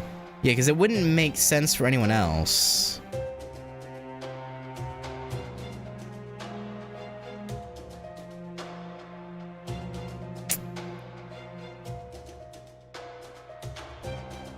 I'm excited for when it finally gets into, like, why she's...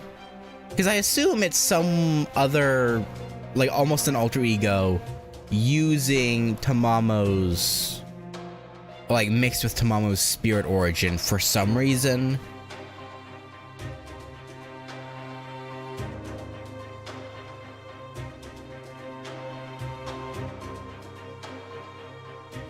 So I'm excited for when we finally get to that point where discusses what her deal exactly is.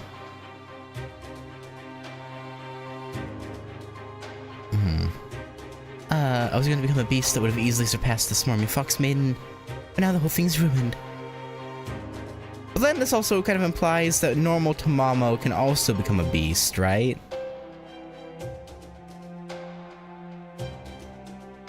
I don't know if they'd ever do anything with that, though, given we already have Koyanskia, but the part that discusses what her deal is not very well received.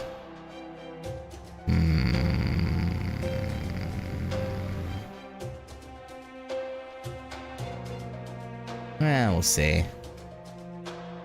But now the whole thing's ruined. Oh well. Guess I'll just have to give up then. Really, now that I think about it, I couldn't have actually grown all 9 tails anyway, since there are only 7 lost belts.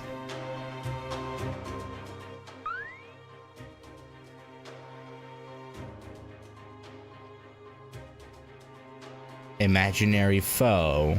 Oh, foe! Foe's like, actually?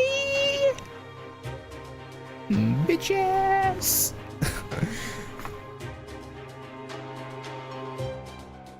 Alright, let's try to look at the bright side of this. Do I cut my losses and move on, or do I stay put?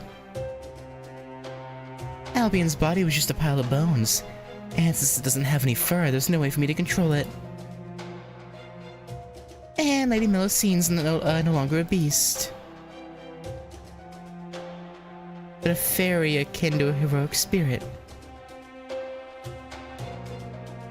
It's too late for me to acquire her either.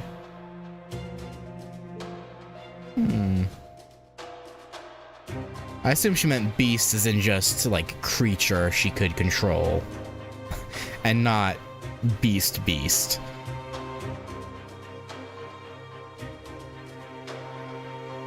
It'd be a pretty big loss if I pulled out of Britain now, but I don't see much reason to stay at this point. Well, at least I found some good reference material for the private casino resort and private primate zoo I plan to build one day.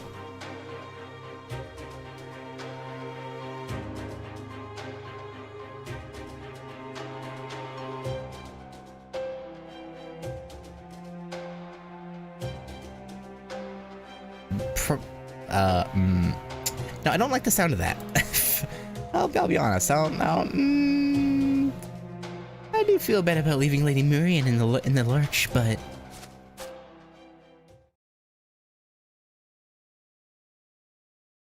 oh, leaving so soon. So you are every bit as heartless as you seem. Oh my, look what the moth dragged in. What are you doing here, Oberon? Well, if it isn't the so-called Fairy King who asked me to wipe out Woodwose's reinforcements without Lady Ritsuka finding out. Oh, in exchange for telling me where I could find Albion. Of course, you didn't say at the time that the information you were peddling was worthless. You knew Albion was no good to me when you made that deal, didn't you? Of course I did. Why would I go out of my way to help one of Chaldea's enemies? Besides, I only told you where you could find Albion's grave. You getting what you want from it was never part of the deal. True! Probably. Now would you cut the sickening slander before I get forcibly reacquainted with my breakfast? Oh, very well. It may have been no more than a rotted corpse. Why'd I start giving her a weird accent? But it was still the last pure-blooded dragon. Even if I couldn't make it my kin, I was still able to extract some valuable information from its bone structure. It should at least provide a good base structure For the Grand Tamamo Shrine, the AAA, Advanced Avenging Armament, currently under construction at NFF Services headquarters. Oh. That's her like tank Noble Phantasm thing, right? Okay.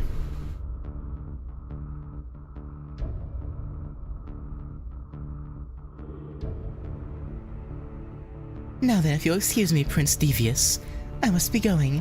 I do hope you enjoy playing Guide to Calvi. Ah, you're looking for a weapon that can destroy the world, right? I really didn't want to tell you this, but right now we need all the help we can get. Even from a beast. Okay. I have an idea of where you can find an even stronger product that's right up your alley. So if I were you, I wouldn't cut my losses in Britain just yet.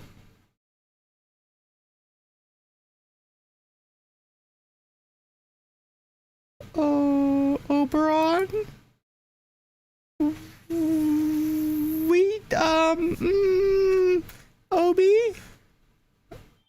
Obi-Wan Kenobi? We really, we probably shouldn't be doing this, buddy. Sakon. You should have just let her い move らっしゃい on. マスター君。カタログはこっちだよ。はい。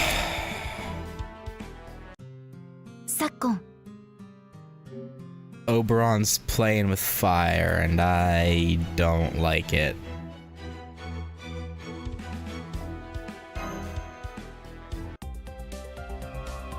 Damn. Cuckooing.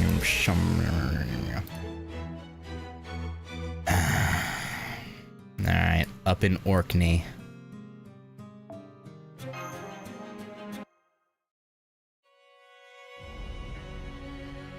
Let's see where MASH gets hidden away at.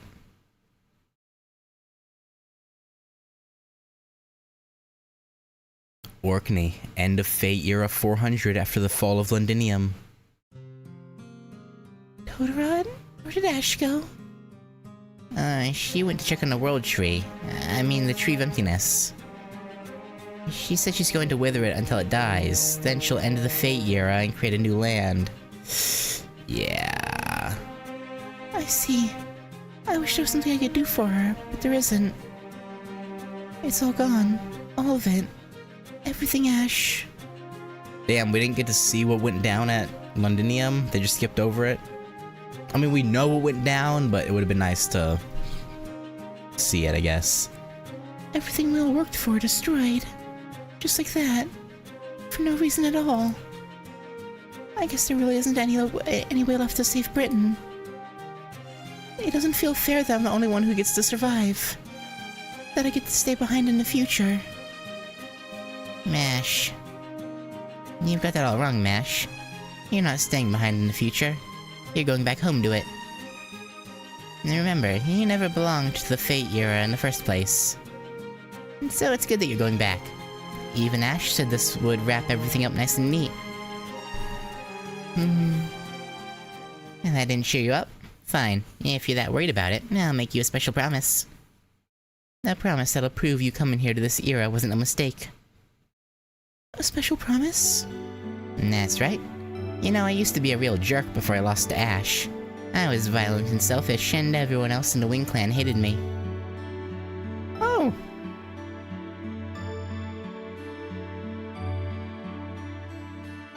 Does Murian know you exist?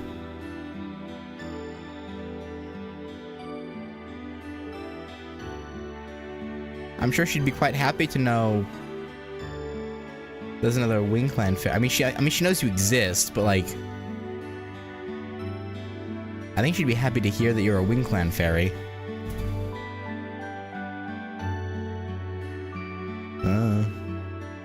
But then I joined Ash and went around Britain beating up bad guys with her.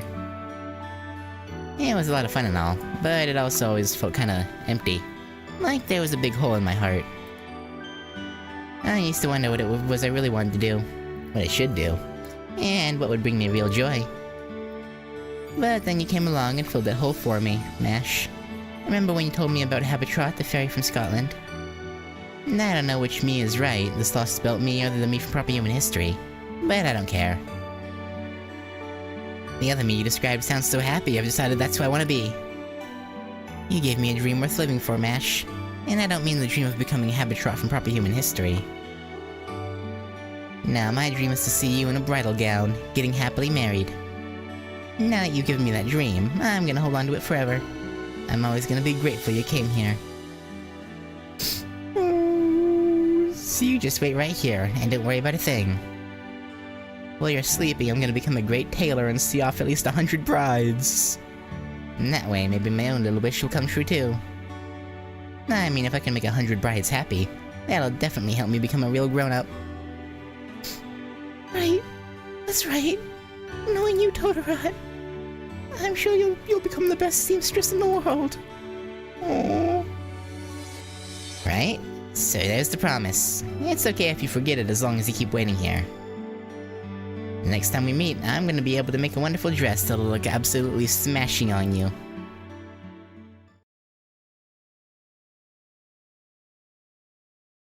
Alright, so how's this gonna work?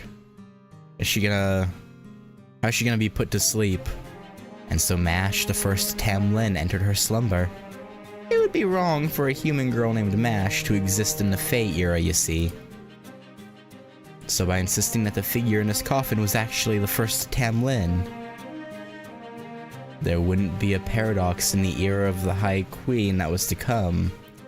Great thinking, Ash. Coffin, huh? You know, Ash, I still don't get why you're helping Mash. I'm not too smart, but even I can tell you won't gain anything from it.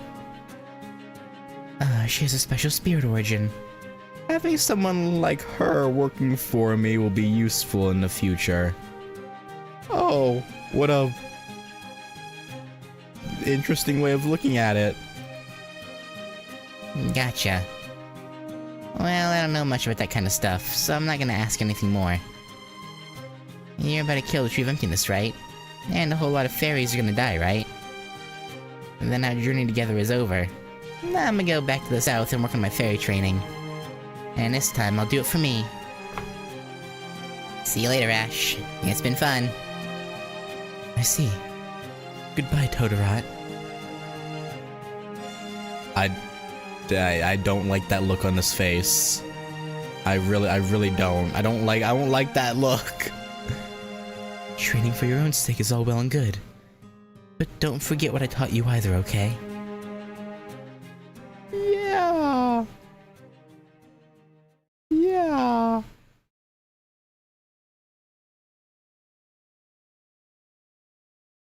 Alright. And so 2,419 years pass. My diary, page 14,800. It's been 400 years since that day. I'm now known far and wide as a first-class seamstress. I've even seen more than 100 brides off. But my wish hasn't come true. Of course it hasn't. After all, I still haven't been able to make a dress for my first bride. The one I care about more than any other. My legs don't work so well lately. My eyesight's fading, and I can barely hold this pen. Oh, Totoro. Meanwhile, Britain hasn't changed one bit. Ever since Ash quit being its savior, war between the clans has resumed, worse than ever. Now it's year 12,000, the year of the great calamity that occurs once every 1,000 years. Ash said this is when Britain is supposed to come to an end. But I know that it won't. Mash told me it still exists in the future. Okay. Nobody should find me in here. I sat down in a corner of a northern cave. As soon as I did, my eyes stopped working, my mouth stopped moving, and my mind started to go blank. Huh. I must have been even more tired than I thought. Let's see, 2019. Sheffield's Castletown. I sprinkle the petrification powder Grimmer made for me on my head. I hear the world breaking apart far off in the distance. I hear the screams of fairies as they perish. It's the winter storm ringing the bell of revenge. Ashes return from Orkney, the world's end. The last war. There's no more Uther, no more Round Table, no more Ector, no more Grimmer. It's just her in the War of Winter. Sorry I couldn't be out there with you, Ash, but fighting just takes too much out of me.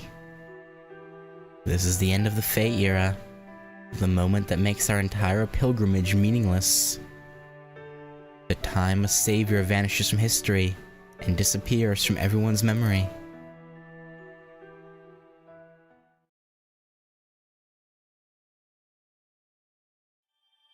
Well, that was depressing. Okay.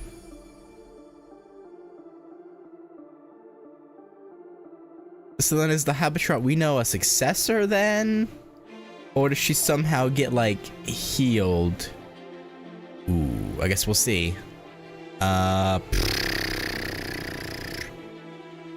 because a successor could make sense, right? Maybe she spawned where this Habitat or Totodile died and picked up the diary, and so she knows everything that Totodile and Mash and Ash went through. But no, I'm pretty sure it's just the same person, more than likely. But that could still make sense. Oh. You know what? Yeah, let's go. Start quest. Orkney. We're so close to being back with Mash. We can't stop there. I refuse.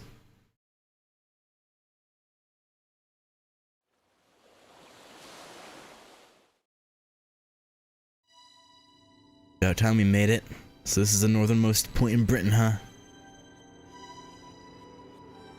If this were proper human history's Britain, we'd be right around Edinburgh, I'd say. But it looks like this is about as far north as this version of Britain goes. I heard it was cold here, but I still wasn't expecting it to be this cold. It never gets anywhere near this chilly in the south. Not as bad as Russia, but still freezing. Just look at all the snow. Those are the Tears of the Rain Clan. They're all that remain of the Rain Clan after it was wiped out in Fate Era 4000. They're a song of grief and admonition to the other clans, and an apology meant for the Fairy of Paradise. Who's the Fairy of Paradise? Exactly what it sounds like. A fairy who came from paradise. Don't worry, it'll all make sense soon. Okay, if you say so. An apology meant for the Fairy of Paradise. Come to think of it, why did the Rain Clan die out? Was it Moors, Northern Fairies? Nope, the Wind, Earth, Fang, and Wing clans all joined forces to wipe them out in one night. Oh. I mean, we already knew that. That had been mentioned before, I'm pretty sure. An alliance between 4 clans? That would definitely be enough to wipe out a single clan. But I thought the clans all hated each other until Morgan united all of Britain. So how and why would that many disparate clans form an alliance like that? Good question. It's hard to imagine that happening unless they all hated the Rain Clan more. A strong common enemy and all that. Well, didn't they hate Ash? They probably hated the Rain Clan because that's the clan she belonged to. It's like, she's probably in here somewhere. Just wipe them all out.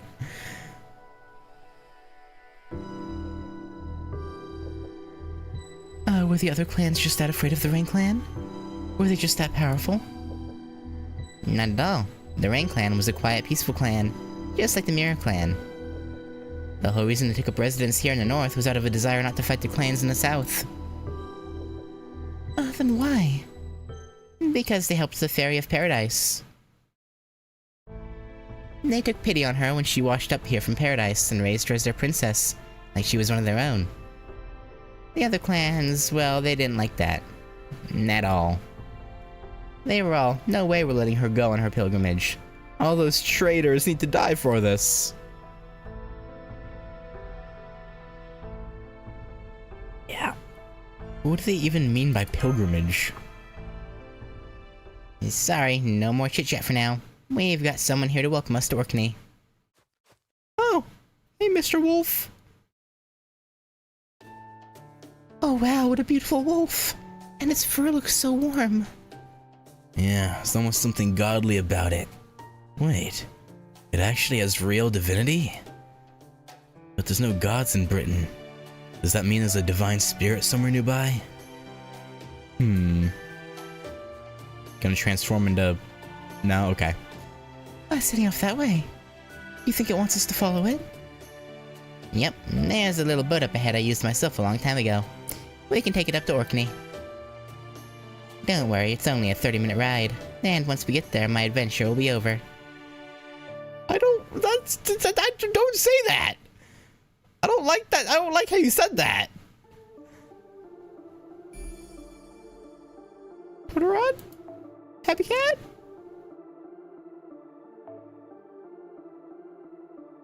Don't you die on us. I'll be very irate if you die on us.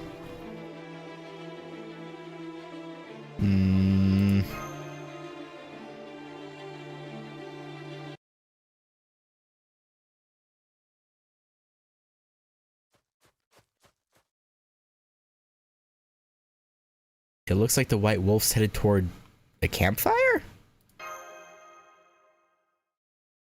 Yeah, and there's another wolf already there along with... Hey there you are, Frecky. Want some of the fish Moonin caught?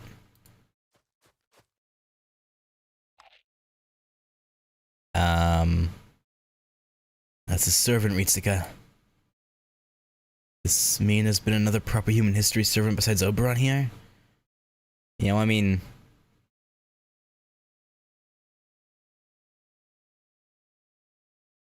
So, it's not just that they used his sprite for Greamer. Okay, so he's a pseudo servant technically. So Greamer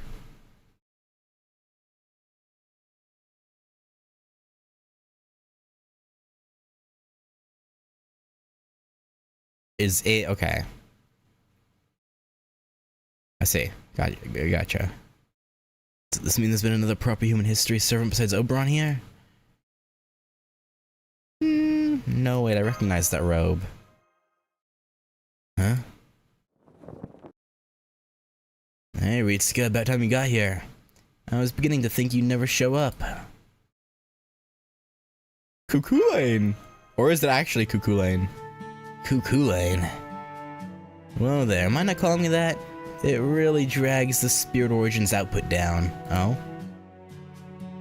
Around here, I've gone by Greamer for a long time now. Don't forget it.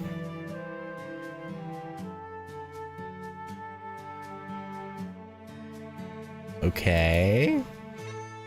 Grimmer, come to think of it, I do remember there being an old fairy by that name in Europe, but... wasn't that also a name for the Norse Allfather?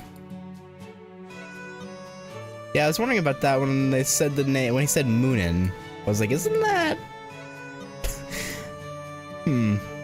But they're wolves? Now, because they said there was another wolf waiting here, right? So he has a wolf. Okay.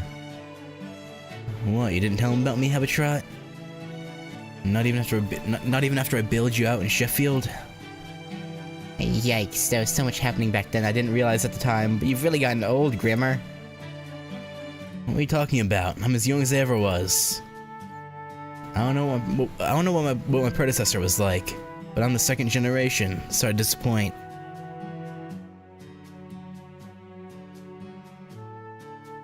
Yeah, but they didn't mention a bird.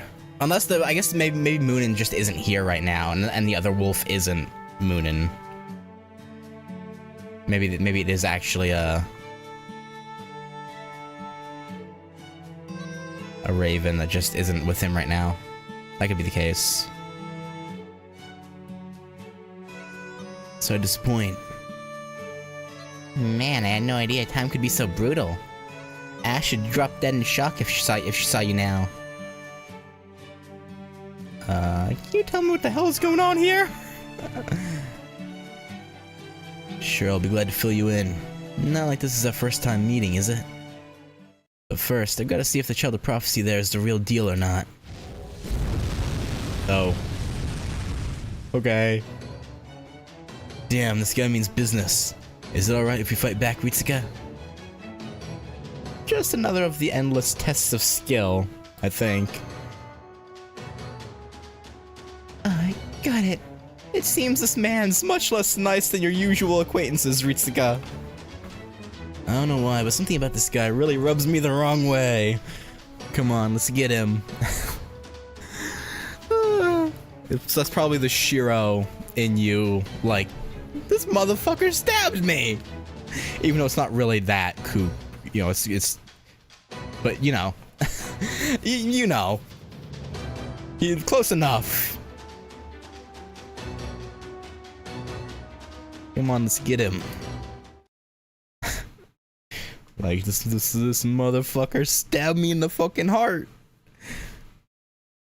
Even though the Muramasa doesn't remember that, but you know, the little bit of Shiro that's in there is like,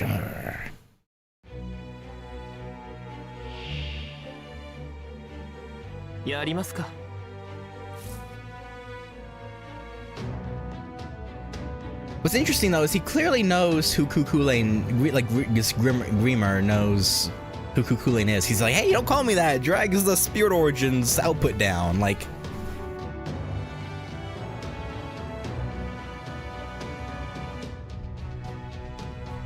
no, it's interesting.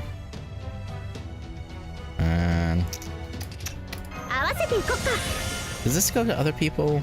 No, only for yourself. Oh wait, no. It does, yes.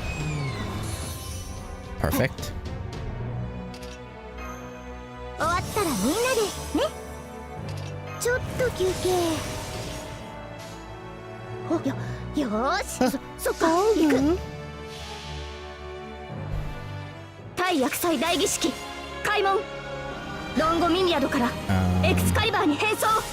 It's not technically cool. Well, no. No, okay. Honestly, does he have divinity? Like normal Ku technically does, right? Because he's a demigod. But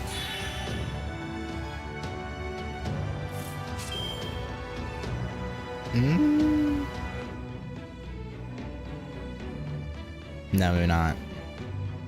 Sacrifice to the world tree. Apply guts one time. After one turn, apply significantly increased navigation of guts. So he'll die after he uses his noble phantasm?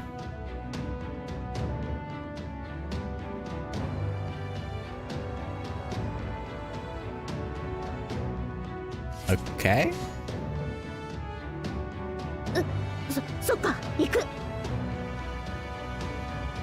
So I'm fine for this turn, but next turn I'll want to pop invincible. Or not. But this is still technically the same turn, so why? Okay. Cheating.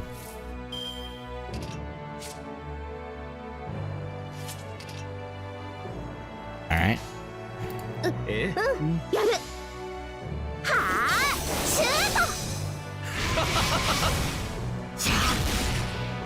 No, I know it had applied guts, but it said after one.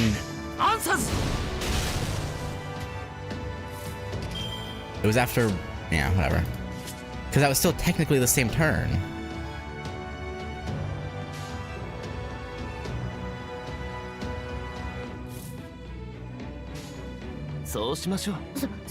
It was just their side of the turn.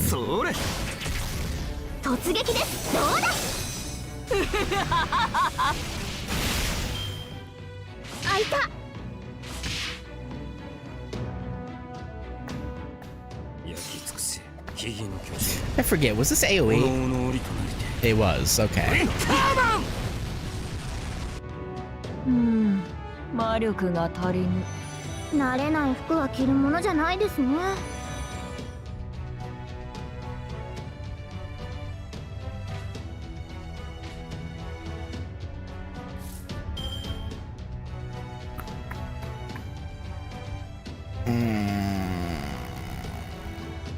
I don't like.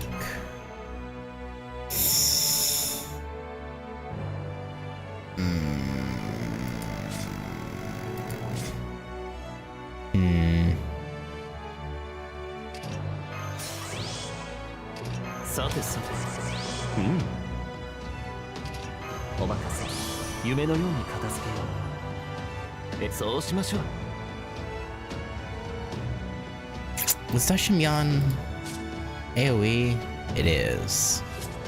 Okay, so even if this doesn't... Actually, yes, is better. I don't know why I was doing it the other way. 84封印前期起動やれやれっと落ちろ脱神弁光に消えろ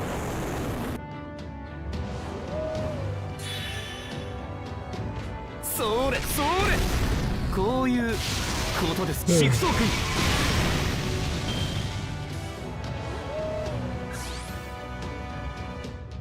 Oh, it's gonna hurt again. 人の業を最悪と共に灰になれ I should use Merlin's Invincible. I didn't notice that it was fully charged again. 間違えたはっ浅い彼らに Oh, this is a problem.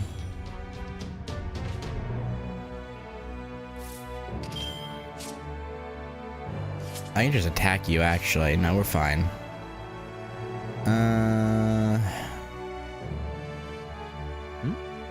いいともそうれさあそうれねもう Maybe not so fine, actually. Maybe this is less than fine. お任せ夢のよう On second consideration. 敵に回したら技の数脂肪の数我らを敵に回したら安い安任 Wait, せ I just removed my own buff. 台無し I was just clicking the skills. I didn't. 戦いは勝つなりもう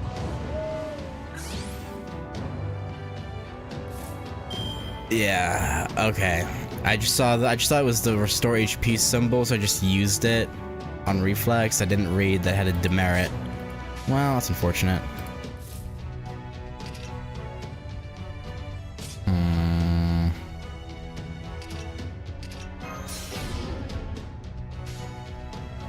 Yes, 任され何サービスだとも台無しほんと役立たずでごめん Yeah, I like never used Hunter Persona, so I had no idea she had that. You'd think they would have buffed that out of her at this point. 任され Like, it seems 任され very unnecessary to have that as a demerit. I guess the idea is you have to use that first and then use everything else. I just didn't know that was there. Ow.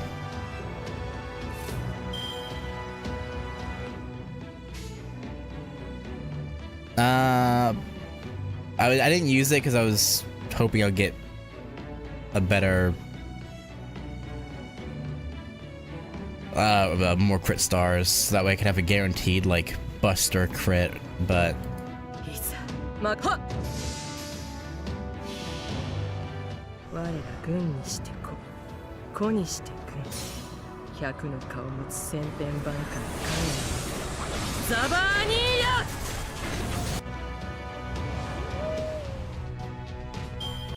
There we go. It still worked out. Somehow 100 personas just clutched that somehow, some way.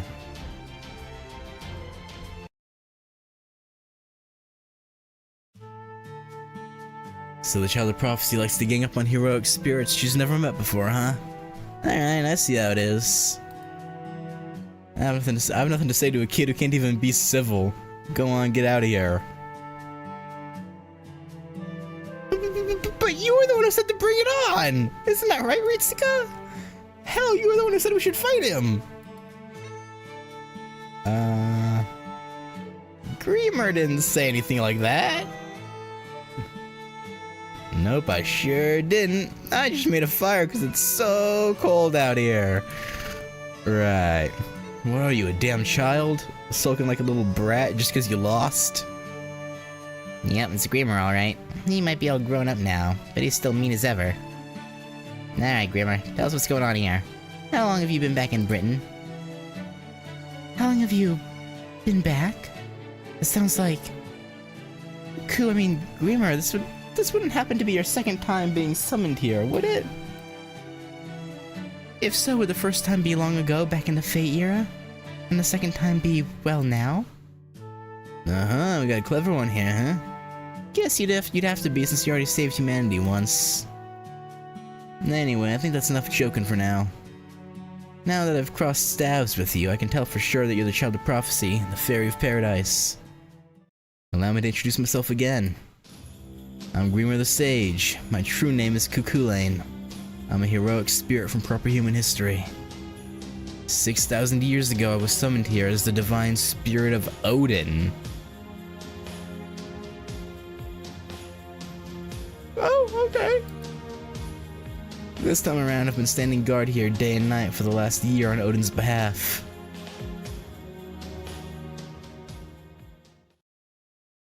I see. Just... Oh, alright.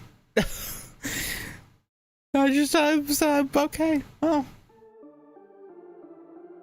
So... We're probably never gonna get Odin coup, are we? That's probably never gonna happen. Which is a shame.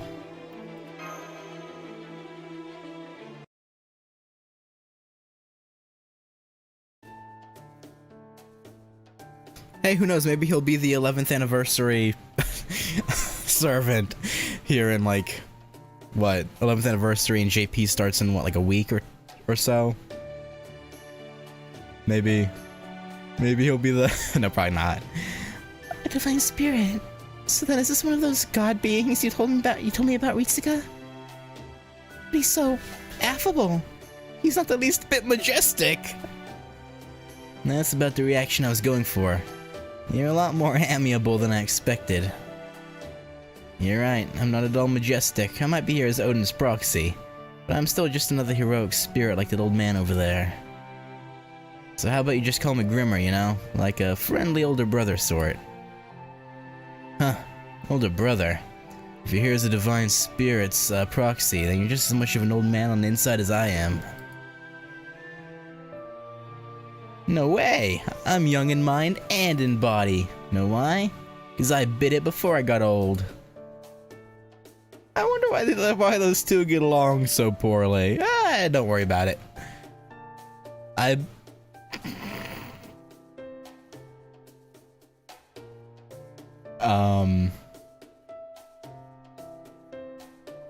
got it. I bet a whole fate thing. But never mind that. Now I've got some explaining to do first, don't I?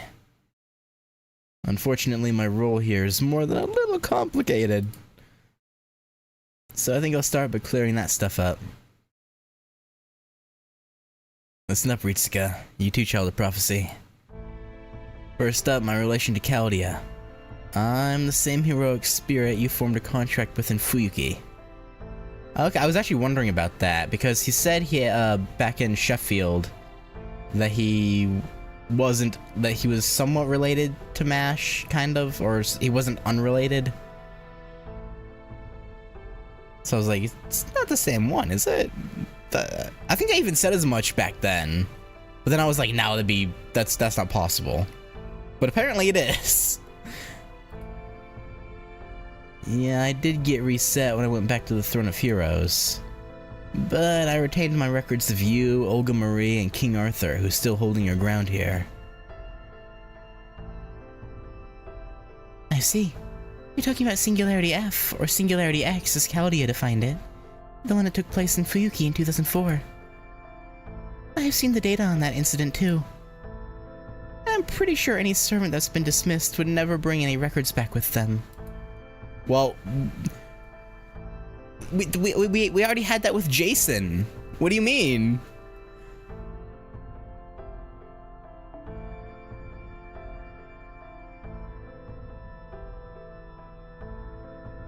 What?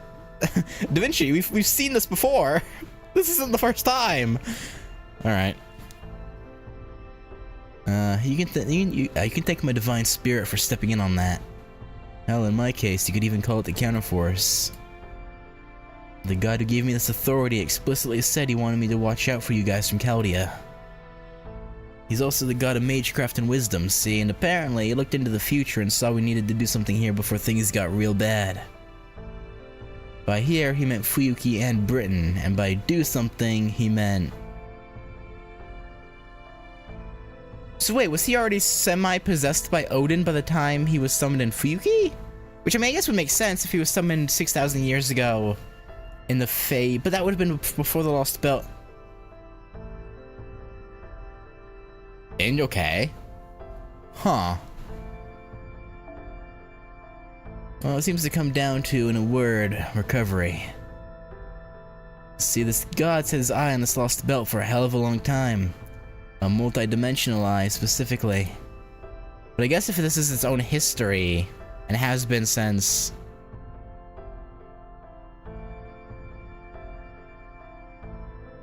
Okay.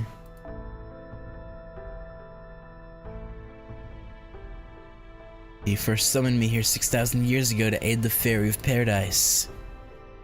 And that was the first Grimmer the Sage. He was a pseudo-servant possessing a local fairy's body. Okay. Yeah, I remember. He was about 14 years old and he had a sword instead of a staff. Did he now? Did he happen to have blue hair and dress kinda Celty?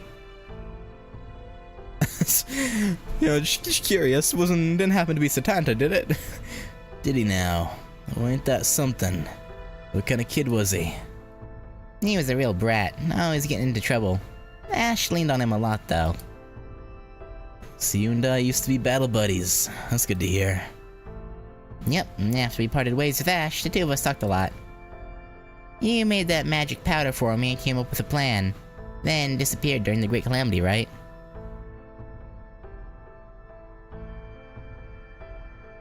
Yep, the previous Grimmer disappeared either because Ash revoked his contract, or because she killed the Tree of Emptiness.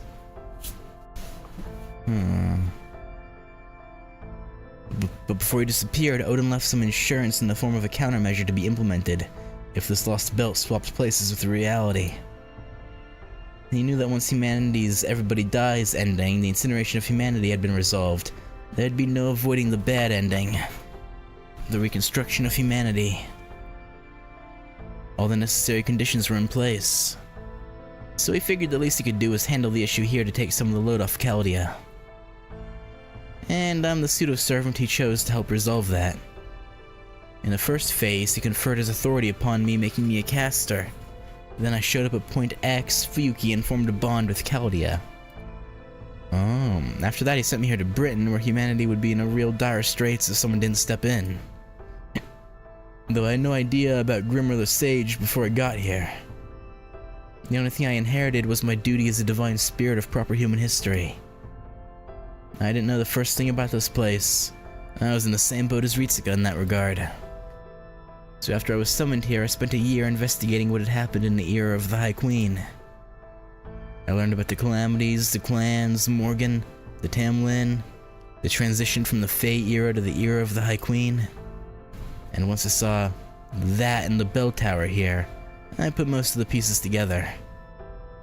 I knew then that my job was to wait for you guys here, to ensure that the pilgrimage succeeded, and to get the Fairy of Paradise back to paradise. So, what does that mean exactly? Don't overthink it. It's just like Fuyuki. From here on, I'm gonna accompany you on your journey. I'll act as one of your servants and all that.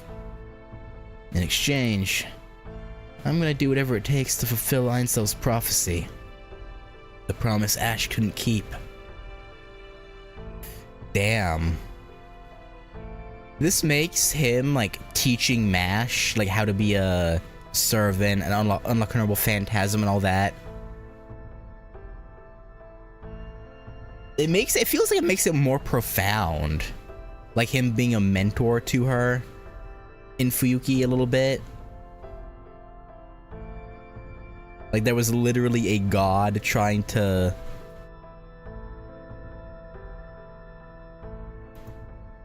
steer Mash and Chaldea in general in the right direction. I'm gonna do whatever it takes to fulfill Einsel's prophecy. The promise Ash couldn't keep. I guess Kidme was too soft to get the job done. But that's the job Grimmer the Sage is here to do. Like, obviously it's a retcon, right? They probably didn't have any part 2 plans until, like... You said they didn't start even planning for part 2 until, like, Camelot, right?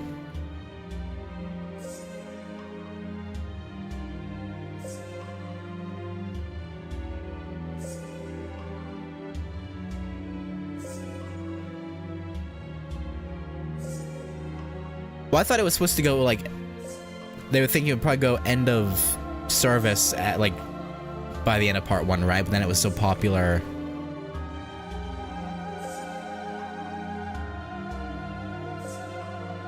Oh, they didn't have the small details of general outline ending of part 2. Oh. Okay. So, okay, so they didn't know if it'd be popular, so, okay. But they still had plans in case it was. Okay, cool, okay. There was the FGO Museum open last week. Part 2 is actually early scrapped ideas and workshopping part 1. Oh, okay.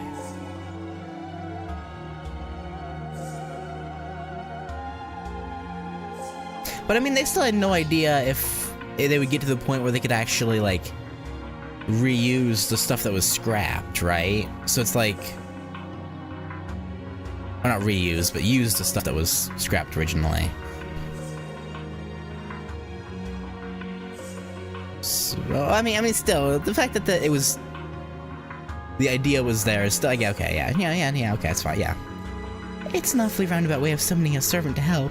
But I'm glad to have you on board, Grimmer the Sage. First off, we'd love to hear what you know about the Fate era and the era of Thy Queen. But before that... You don't gotta tell me. You're here looking for the shield girl, right? You're more worried about your trusted partner's safety than about fixing humanity. I know it's not very sagely, but personally, I couldn't agree more with that stance. Casterku Bonsi's username is Yggdrasil.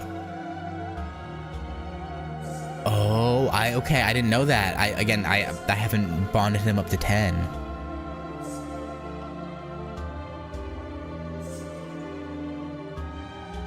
Okay, so yeah, I guess it was all there. I didn't realize.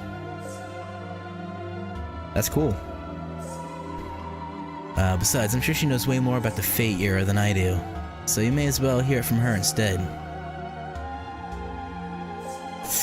I'm gonna go with... I want to just say thanks, but I'm gonna go with this one just because he asked us not to call him Cuckoo Lane.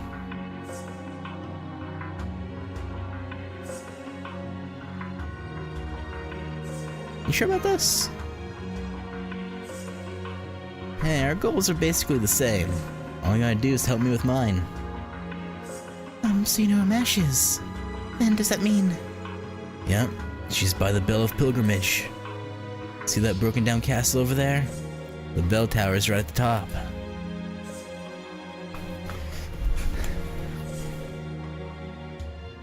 Well, that makes this simple. Come on, Ritsuka, let's go get her. Unfortunately, it's not that simple. We got some real nasty things to get past between here and there. They look like the kind of ghosts you'd see wandering around in foggy woods, but they're all way tougher than you'd think. We still gotta get past them, of course, but don't go thinking they're weak just because they're ghosts. In fact, if things go wrong, you might find these creatures much harder to fight than any other enemy you've faced so far. Harder than Zeus? I don't believe it.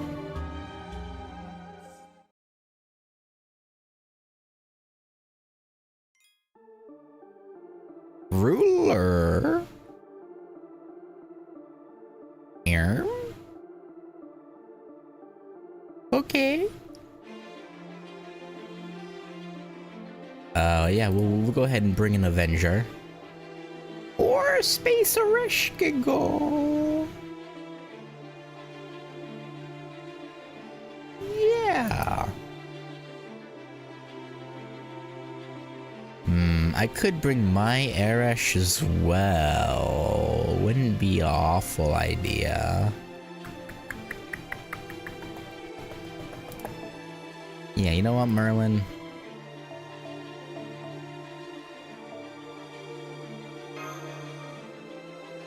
They'll swap her and Ibuki around.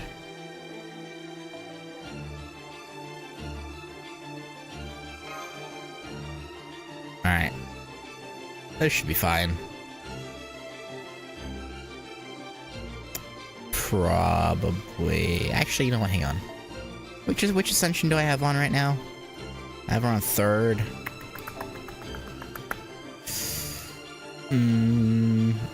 I'm gonna go with the one that looks most servant-y, in my opinion. Cause like this is a swimsuit, and then this is I don't even know what this is. Sort of armor dress thing. Yeah, I'm gonna go with Anki. All right.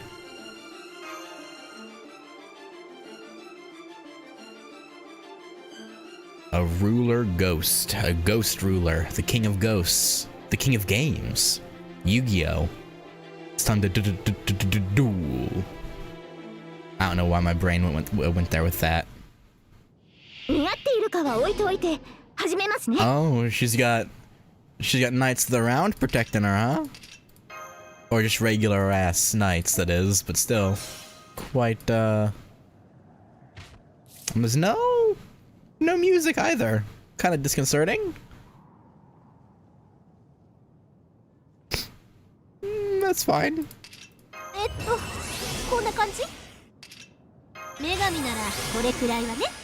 That's fine.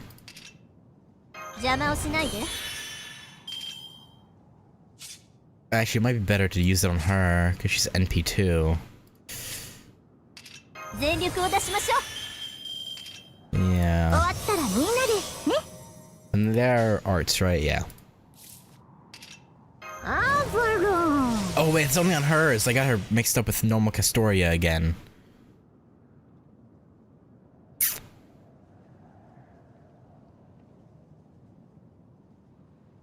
Alright. Well.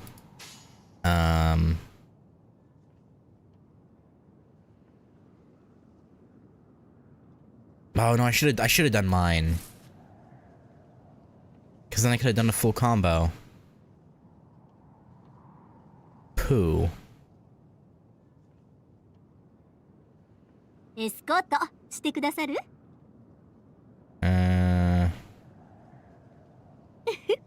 That's fine.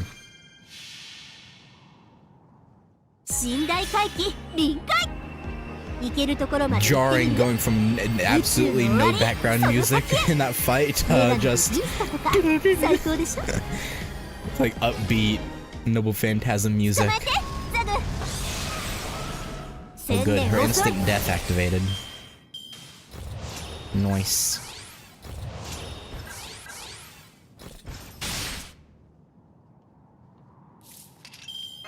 Good.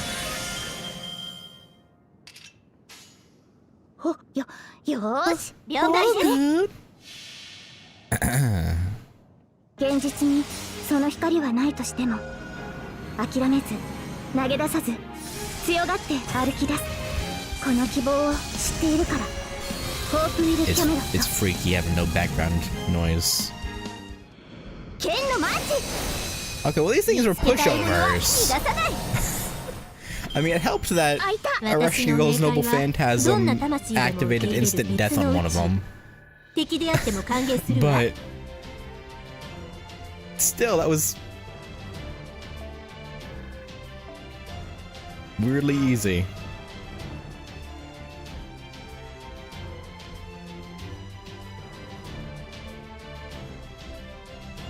But I guess these are the same just eradication knights that we've dealt with many times before, so I guess it's not that crazy.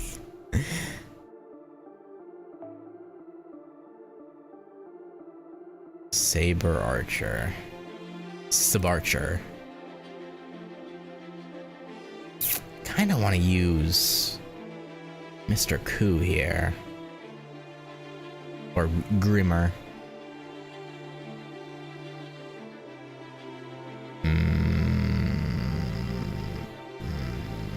Nah. bond before anything else. Alright, sorry, Reshkigal. I know you didn't really even get to do much that on that go around, but I gotta keep getting Merlin. Keep getting him up.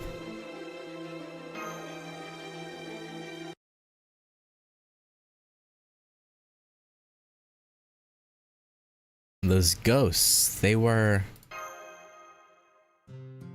Don't be hasty. The bell tower's not going anywhere. We need to take it nice and slow through this fog if we're gonna stick together. Hey, Grimmer. We've covered enough ground by now that we ought to be at the bell tower. Do we ought to be? Hell, we just went up a big staircase a little while ago. So why are these things...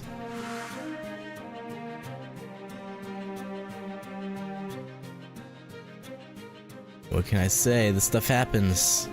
Druids aren't usually the ones to commune with the dead, but what the hell. They're asking you if you're qualified. It looks like they really don't want you going on ahead. What do you say, Ritsuka? Want to wait here until the fog clears up? No, I may not be qualified, but I'm going on ahead anyway. We gotta get our eggplant. You heard the lady, gents. We appreciate your warning, but you needn't have bothered. What are you guys still doing here anyway? Souls are supposed to reincarnate. Here, how about we help speed that along? Damn it. They're just... I feel like they're just protecting MASH. Like, you don't have to be so mean to them.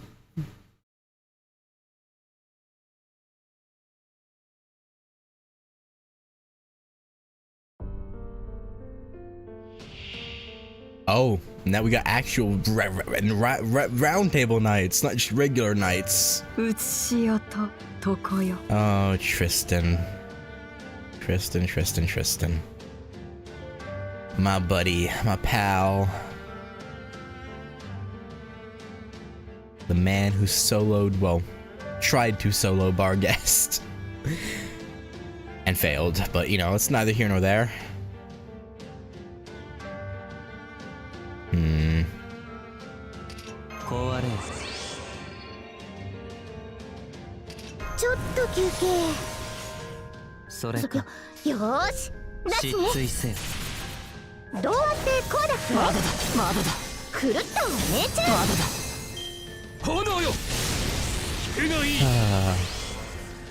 A father protecting his daughter and her uncles? I guess it'd be the way to describe them to MASH, I suppose.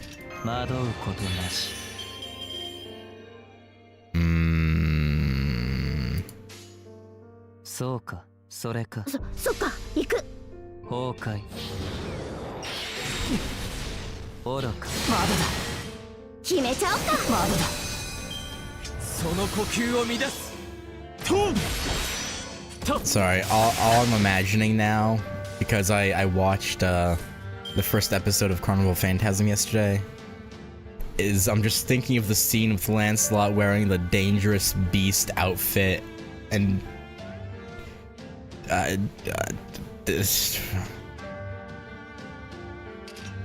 haunts me. Or Grand Carnival, not Carnival Phantasm. Grand Carnival.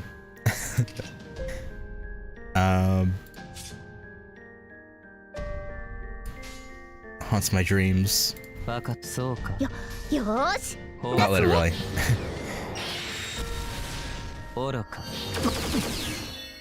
Blame Moriarty. Yeah, he was like... He was getting in Lancy Boy's head.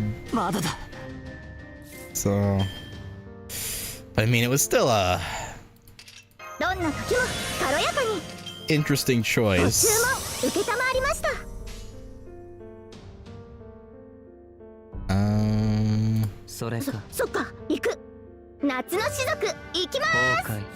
I might have messed up not bringing...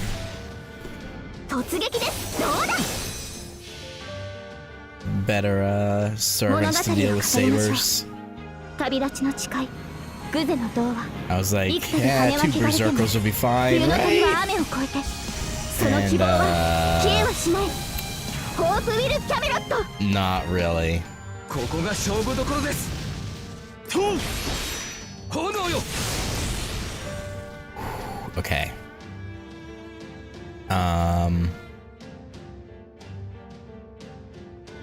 Lance is single target. Is Gawain single target or is he AoE? I don't remember. I want to say Gawain's AoE, right? AoE. I should have been attacking him. Well, no, because of how it was set up, it wouldn't have been able to do that anyway.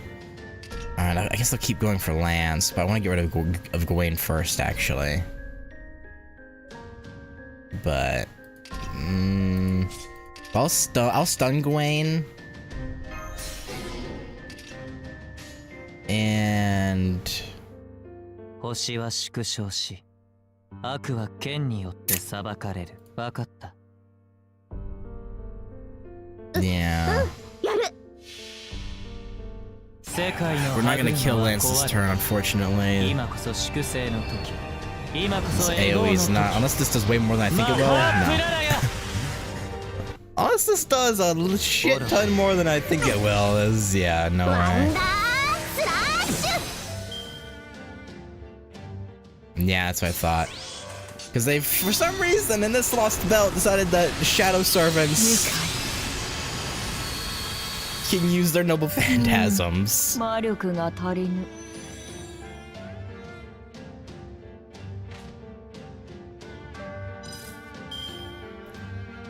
Which is a bit rude if you ask me.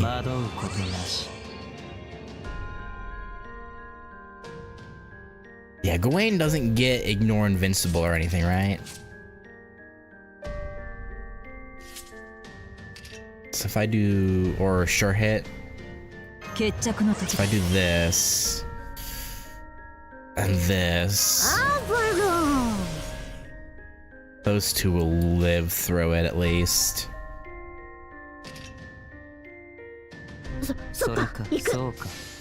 Arjuna full combo might have been better, but the guaranteed crit was too good to pass up.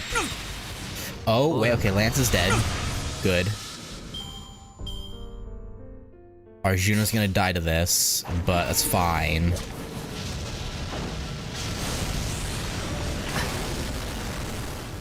We've got Merlin up next. Doesn't say serve around. Well, you know what I mean. Usually these shadows can't use noble phantasms.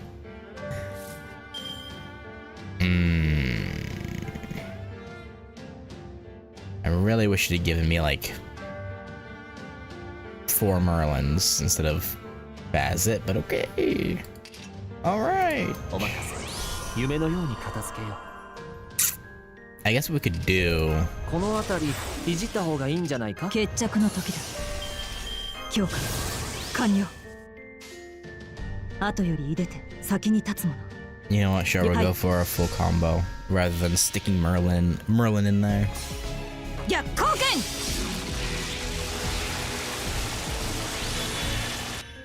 せい。切りえぐる。 Even though probably would have been about the same if it had put Merlin in there instead of going for a full combo. Okay.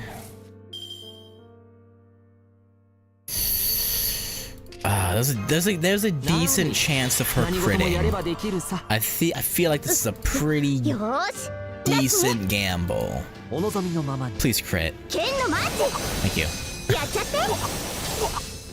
Dead? Not quite.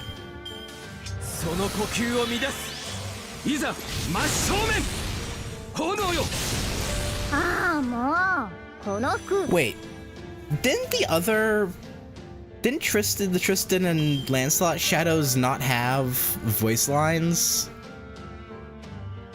At least the Lancelot didn't for his noble phantasm.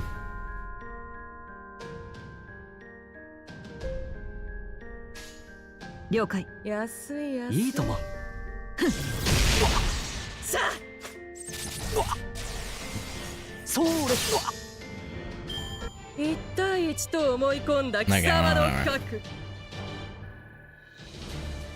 Okay, well, that was interesting. So, just shadows of Arthurian knights protecting MASH, which is comforting in a sense.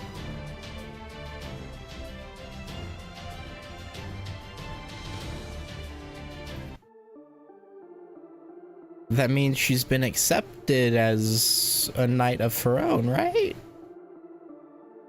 Probably. Probably. Sabercaster. This is probably gonna be Artoria and Merlin shadows, right? Who else would it be?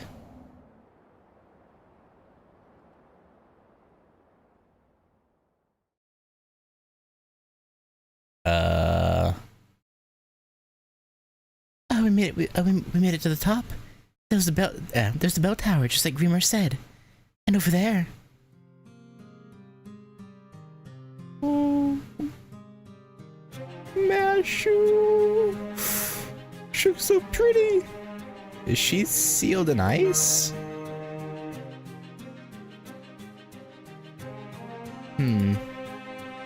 That's right. She's been in this coffin for the past 2,400 years. Since Fate Era 400. 2,400 years? Why? Your guess is as good as mine. You'll have to ask her about that yourself. But according to the notes, the first Grimmer left, the coffin's spell should be lifted once her master touches it. But will that be us, or... Because Ash was saying having someone as strong as her under my command would be handy, so I don't know if it'll open up for us.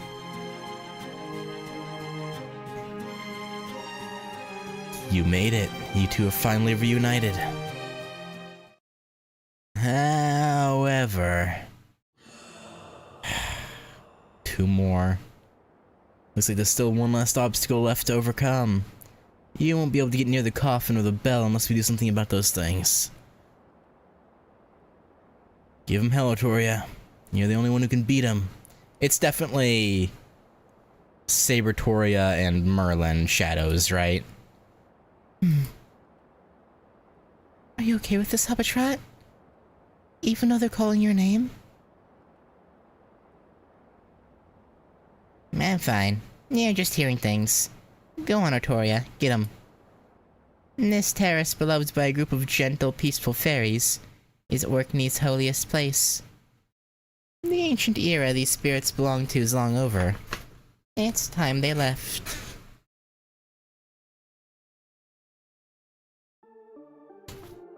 Yeah, no, I guess it won't be.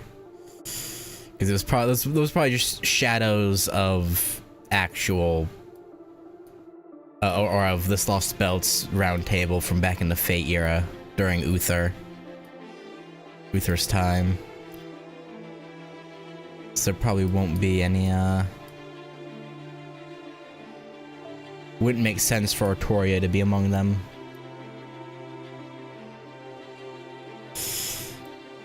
But who else? I guess we'll see. I guess there could have been another Artoria face among the Lost Belts Fate era round table. Not Artoria, but an Artoria face. I guess it's not impossible. Have you in the back line. If anything, it's probably quite probable.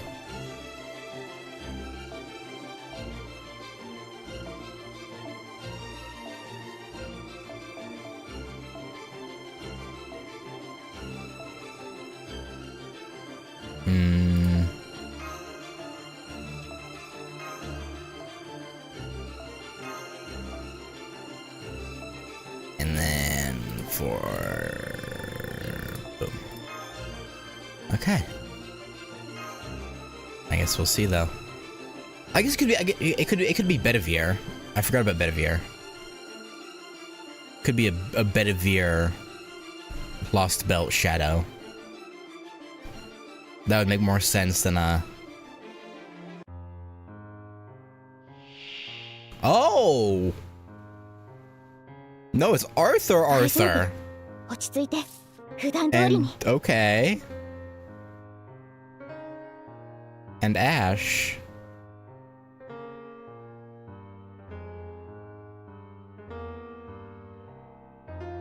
I guess the implication being, or not implication, just straight up like, yeah, so Uther looks like Arthur, which, yeah. Makes sense given, you know, his father and all. You know, that would make 今のう sense. ちに準備を Children do tend to look like their parents. 軽やかにご注文承りましたアバロン楽しい実況やる物語を語りましょう旅立ちの誓いグゼの童話幾度羽は汚れても冬の鳥は雨を越えてその希望は消えはしないフォートウィル・キャメロットワンダースラッシュ This puts a little bit of a damper on what I was thinking before, though. Because I was like, based off, you know, the anniversary, you know, Ash you could summon for. I assumed Morgan, maybe, Ash,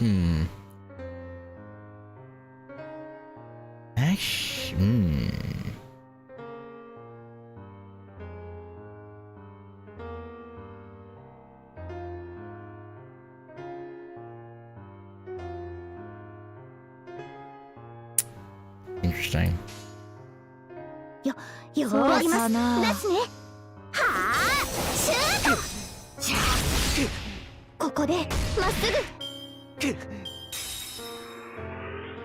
本気で行こう Final oh. Please go for Ibuki Doji. Please. Please, Mr. Arthur or Uther. Sorry. Oh, it's AoE. Never mind. もうやだ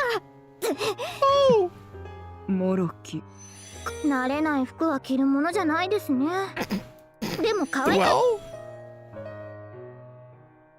I wasn't expecting him to just do that. Okay, it's a bit mean.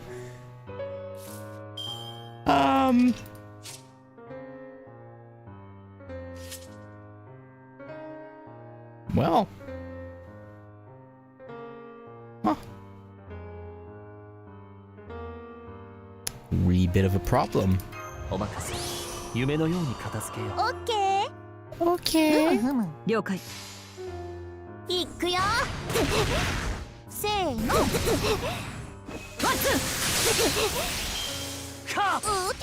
やだな I do kind of want to get Arthur at some point. I want to get all the Artorias, and so he technically falls under that category. 評価完了 But also, I think he's also is an interesting character in his own right. 決着の時だ Because he hunts beasts across like timelines or something. I want to know more ボ about ッズホルダー him. の証明どうしますオッケーアンサラ Or he goes to worlds where beasts succeeded in destroying. せーの Does Protomon fall under that category too since she shows supporters VA? No, but I want her anyway. She doesn't necessarily fall under my my Artoria category, but I do still want her. Oh, this is gonna...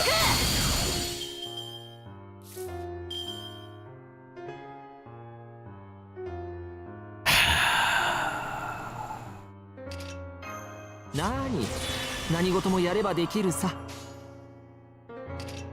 オッケー、はい、了解。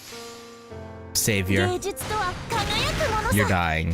せい、打ち込む。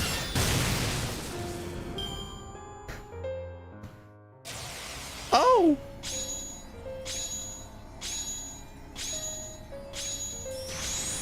I wasn't paying attention. I didn't realize he had full NP. 間に合わなかった。彼らに退散退散。ごめんなさい、失敗しちゃった。 I just wasn't paying attention. I didn't notice he had full NP gauge. Okay. Well, that's what these things are for. Guess who's back? Back again.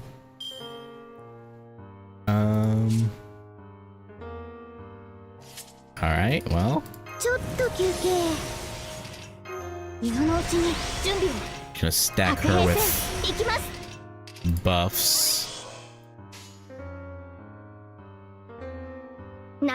よーし、出すね。現実にその光はないとしても諦めず With 3 days, he's almost 32 強がって cubes. 歩き出す。この希望を Yeah. 知っているから。 I mean, they just gave you a shit ton of them across the anniversary. It's like, はーい、シュートやっちゃって。 they expect us to use all of ブロ them? ーアップミストルピン。やだな。戦闘終了。次は普段の私でお願いします。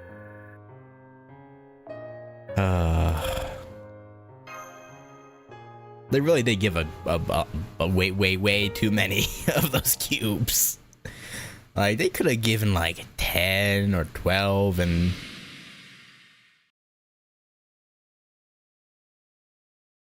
They gave you a bunch of expectation of people speedrunning the story from LB1 to OCT. Fair. Wasn't that... Yeah... You did good, Artoria. I think you've both come to terms with things now. Once you ring the bell, Orkney's role will be over. But first things first. Go ahead and touch the coffin, Ritsuka. Once you do, she'll be back to normal lickety-split. Woo! Will she?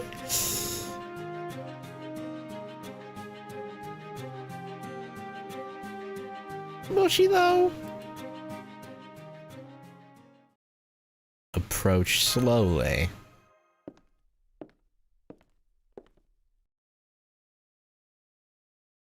Oh.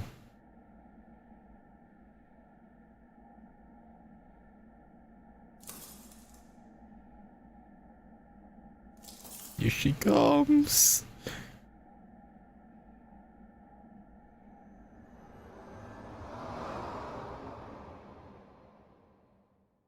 It's that girl. The eggplant. Oh, cutscene? Animated cutscene? Cinema? No? No, yeah, I really got my hopes up there for a second.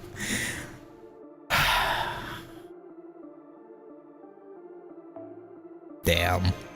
I got my hopes up for like an animated like reunion. But no.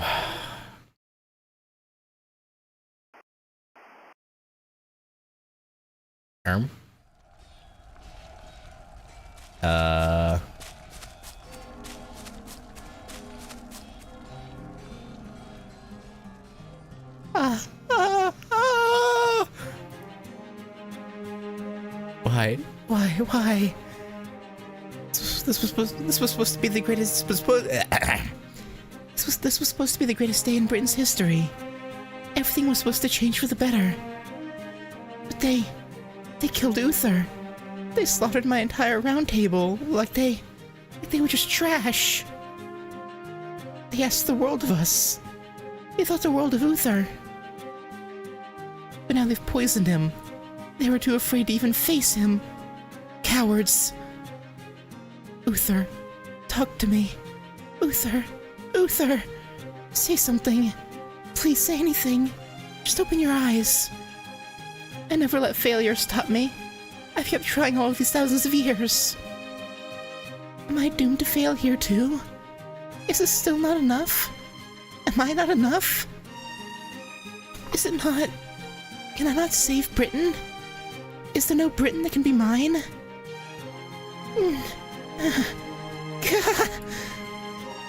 Peace, equality. I never should have tried for either. How dare they? How dare they? I will never forgive them. Ever.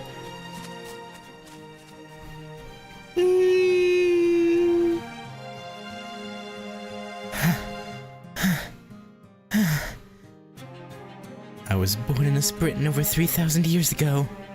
I've defeated every calamity I've faced until today.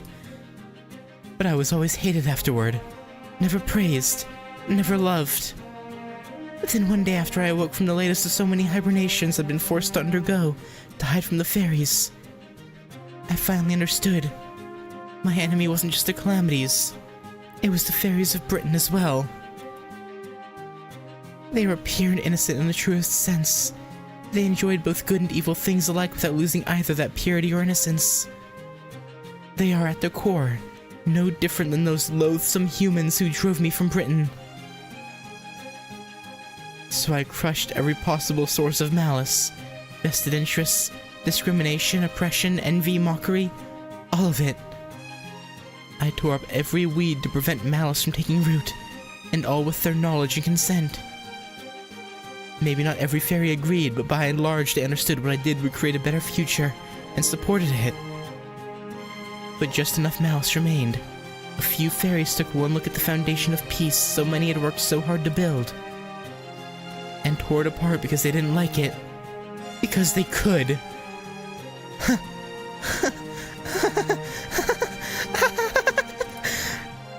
I give up. If even all this has failed, if it's all come to nothing, then I can never believe in people's so-called goodness, nor ever understand it. Even if I did, what would be the point? Everything I did, everything I worked for, was just a waste of time. After all the times they betrayed me, I should have known better, but I still clung foolishly to a sliver of hope. And now, because I wasted my time caring about something so utterly absurd, I've failed yet again. If my intent is to keep Britain alive, if that's what I want, then I was a fool to think that being its savior was the way to accomplish it. No more. I will find another way. A better way. That's it. I won't deliver the fairies' absolution. I won't deliver salvation. Enough of this of fairy paradise, of being Avalon the Fae. I should have ruled this land from the start.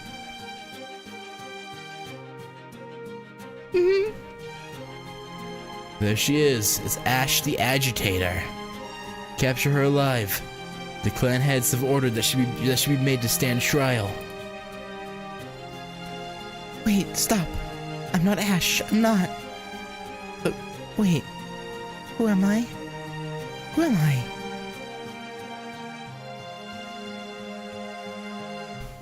I heard a fairy screaming in the distance. She wasn't me. She was the one who sold us out to the clan heads. I used my magecraft to erase her memories and make her look like me. Oh! Once again, everyone will believe Ash the Savior is dead. This time, she won't come back. Why concern myself with the calamities? I can't be bothered to stop every little act of destruction. I have a more important task to focus on. In 400 years, before the next great calamity arrives. The Tree of Emptiness, a needle made on a foreign planet to close the seam in the universe. I already know how it works. It's beautifully designed, but that is of no consequence to me. Take the rest of the universe for all I care. Celestial sphere, but Britain is mine. I'm going to end this cosmic fantasy and make my own dream come true. No more of this Lost Belt what-if absurdity. I'll make my Britain real. Even if I must stitch it to the fabric of this planet myself.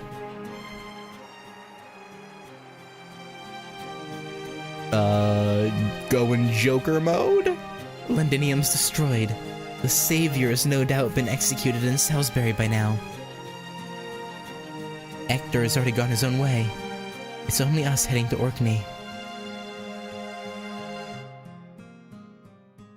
You were right all along, Mash. Our whole pilgrimage was for nothing. What? No, that's not... Please don't look so sad. I've grown used to this. Besides everything, all of this, even the conversation we're having now, is merely a hypothetical the Tree of Emptiness is creating. It doesn't matter what we do, the Fate era is going to end and the era of the High Queen will begin. Ash's failure was probably inevitable. Yeah, I just couldn't handle the way things ended, that's all. Ash. Lindinium is destroyed. Ash is executed and the first Tamlin goes to Orkney, along with her coffin. That's how the Savior's tale ended in the era of the High Queen you came from. So we need to make sure that's exactly how things turn out, or there will be paradoxes when you wake up. The Fate era will last for 400 more years. Then in its 12,000th year, the next great calamity will destroy everything, and the era of the High Queen will begin without the Tree of Emptiness. Once the era of the High Queen begins, you'll be unable to act as Mash until after the calamity of Norwick in 2019. If you do anything at all as Mash, the world will see you as a paradox from the Fate era and erase you. I see. So the moment I was sent into the water mirror, I was bound to live out the rest of my life in it. And to get back to the time I came from, I need to be inside a quantum coffin. And that's right, even though we know how ray shifting works, we can't travel through space-time without a coffin. That's probably exactly why Morgan only sends calamities back in time to the Fate era. The Fate era can tolerate a few inconsistencies, as long as the era of the High Queen remains intact. Nothing else matters to her. I doubt she cares at all about the suffering the calamities she sends back to the Fate era will cause. No. With good reason, I think. Besides, to be perfectly honest, I knew how this was going to turn out. Even if you had never come from the future to make it clear, I've always known the Savior will fail. Huh? So, you already knew that the Fate era would end and the era of the High Queen would follow it? No, that part I didn't know. But by the year you came from, AD 2019, or 14,019 in Fate era terms, Britain would already be destroyed. That's what happened in the first Lost Belt Britain. The real one. But I didn't like that, so I came to the Fate era from the future like you. From my perspective, this has always been the second version of this world. Though now that you're here, I suppose you could call it the third. Or maybe just a slightly different take on the second, since we kept the basic chain of events the same. Can I ask you something? Does that mean your real name is... Oh good, looks like Totoro found us a small boat! Come on, let's go, Mash. Oh, that's not a obvious change in subject. That is Galahad, first of the Tamlin. That's your name now that you're going into the coffin.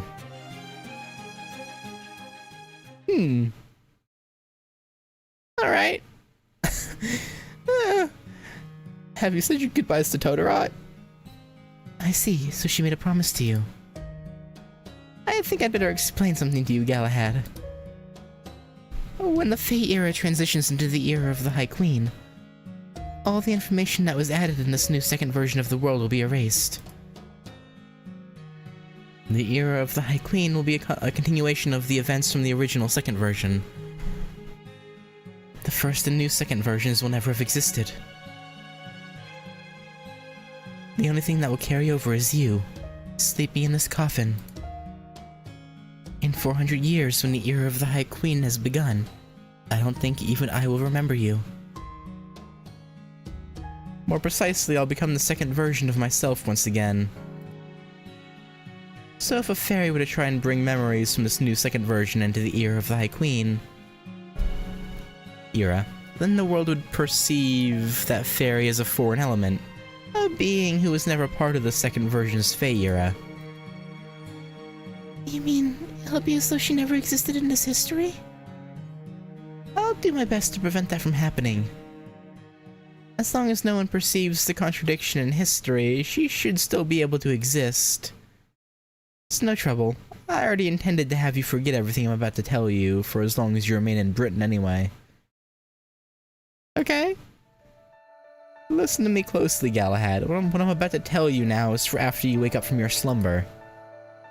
If you and Caldia should succeed at excising Morgan's Fairy Britain, then the battle that awaits you in the next Lost Belt will be the same as the one I face. Okay. It will be a battle to make peace with your own heart. A battle to understand life itself. As good as your reasons to fight have been, you've lacked the will to do so. You may not have been aware of it, but you've been thinking of the power to hurt others, to hurt the world, as something bad. Consequently, you've been running from it. But everyone has the ability to cause harm, and a responsibility that comes with it. It isn't that humans want to do good. They just keep choosing things that they think will give them the best possible future. And there's no right answer in those choices, no matter how many people they may end up saving. Since there are no right answers, you must decide for yourself what to protect, and what you'll fight against, Galahad. You'll come to know many hearts and minds, and all will be different. Some will try to understand, some will refuse to give up. Some will be accepting, some will refuse to succumb to hate. Some will try to shake hurt off, some will refuse to be corrupted or influenced. But no matter how wonderful a person may be, they will never have a heart free of conflict. Every heart has its battles to fight. Please try to stop running from that. Because when the hole in your heart is filled with a reason to fight that's all your own, then Galahad will once again entrust you with all of his power.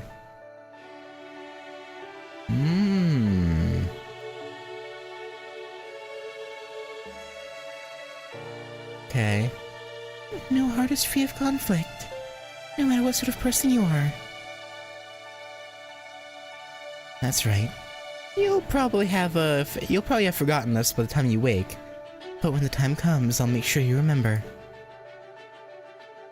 Although even I can't say whether you'll become someone different like I did, or if you'll remain yourself as you continue to grow. This is goodbye. Oh, one final thing. You should know that even if you should meet me after you wake up, I won't know you. I may think of the coffin I left here after you are caught up in the water mirror in Norwick. I may even realize what it all means. But I'm quite sure that the me you met then will no longer be Ash. Or that the me you meet then will no longer be Ash. Thank you so much for everything, Ash. Even if you knew how things were going to turn out, I still think your journey did the name Savior justice. Well, sure. We gave it all we had, didn't we? That you did. Farewell, brave knight of the future. In light of your achievements, I'll let you in on a secret. Oh? Ash the Savior isn't my real name. My adoptive mother gave it to me after Orkney was destroyed. My true name's... Okay, yeah. Again, unfortunately, this was spoiled to me purely by the fact that Ash the Savior and Morgan Lady the Water are one and the same in the Servant.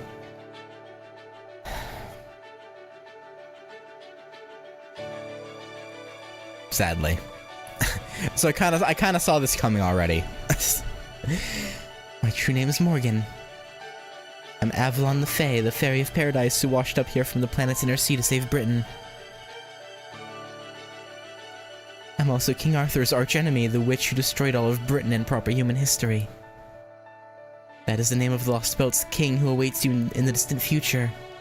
The one Caldia must defeat.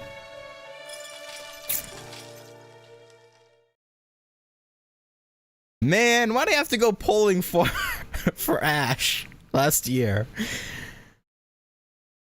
I probably would have never even known if I hadn't pulled for her.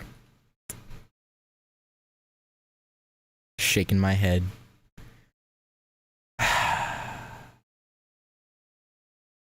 The ice. It's breaking.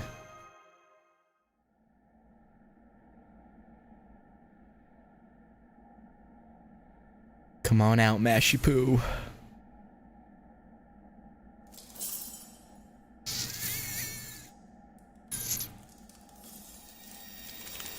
It's time to wakey wakey. Sleepyhead.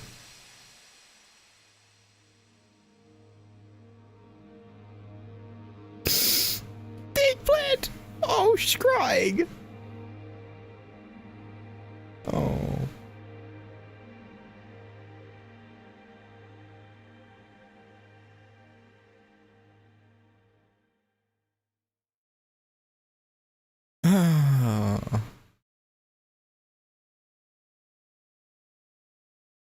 Well, I've got you, Mash.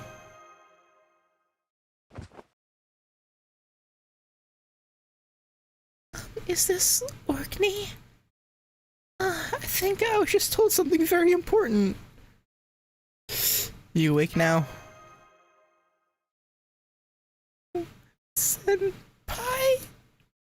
Yeah, it's me. Welcome back, Mash. For good this time. Hopefully. Hopefully for good this time. Right, I'm back, Senpai. It's been on a very, very long journey. There are so many things I want to tell you. There's Sheffield, the Fey era, and Ash the Savior, the one who sent me back here.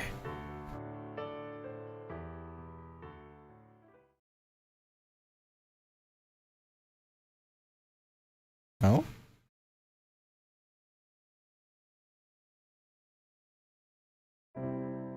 And so at long last, she and Ritsuka were reunited. Finally freed from the coffin, she took her in her arms and held her tight.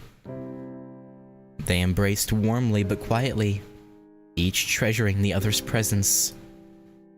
Upon seeing this heartwarming and eye-searing sight, I found myself letting out a sigh of relief and disappointment.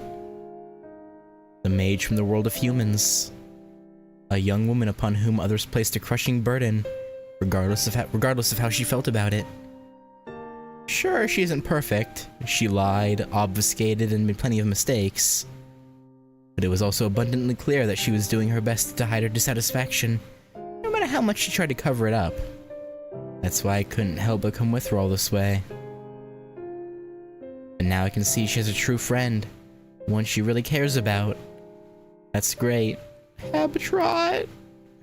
It makes sense, really. She would never have made it this far if she hadn't put her trust in others. Of course, I should have known that she and I were nothing alike. Or was that... Oh, no, that was Artoria. I thought it was about to be a sad Habitrot, like, dying thing now that Mash was reunited with us, but... No, I think that was Artoria's thoughts.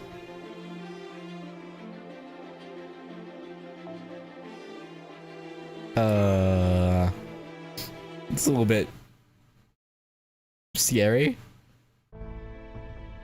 That's everything I experienced here in Britain. To sum up, there have been 2 iterations of the Fey eras. Ash the Savior's been alive for 6,000 years, and she's also actually Queen Morgan. And while Ash wasn't capable of it as Queen Morgan, she's able to race-shift things. Or as Queen Morgan, she's capable of race-shifting things. Finally, Ash also referred to herself as the Fairy of Paradise. Does any of that help?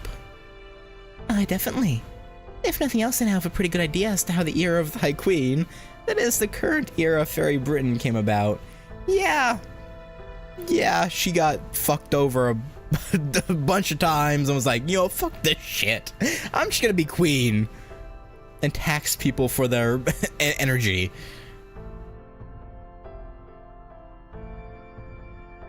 You do?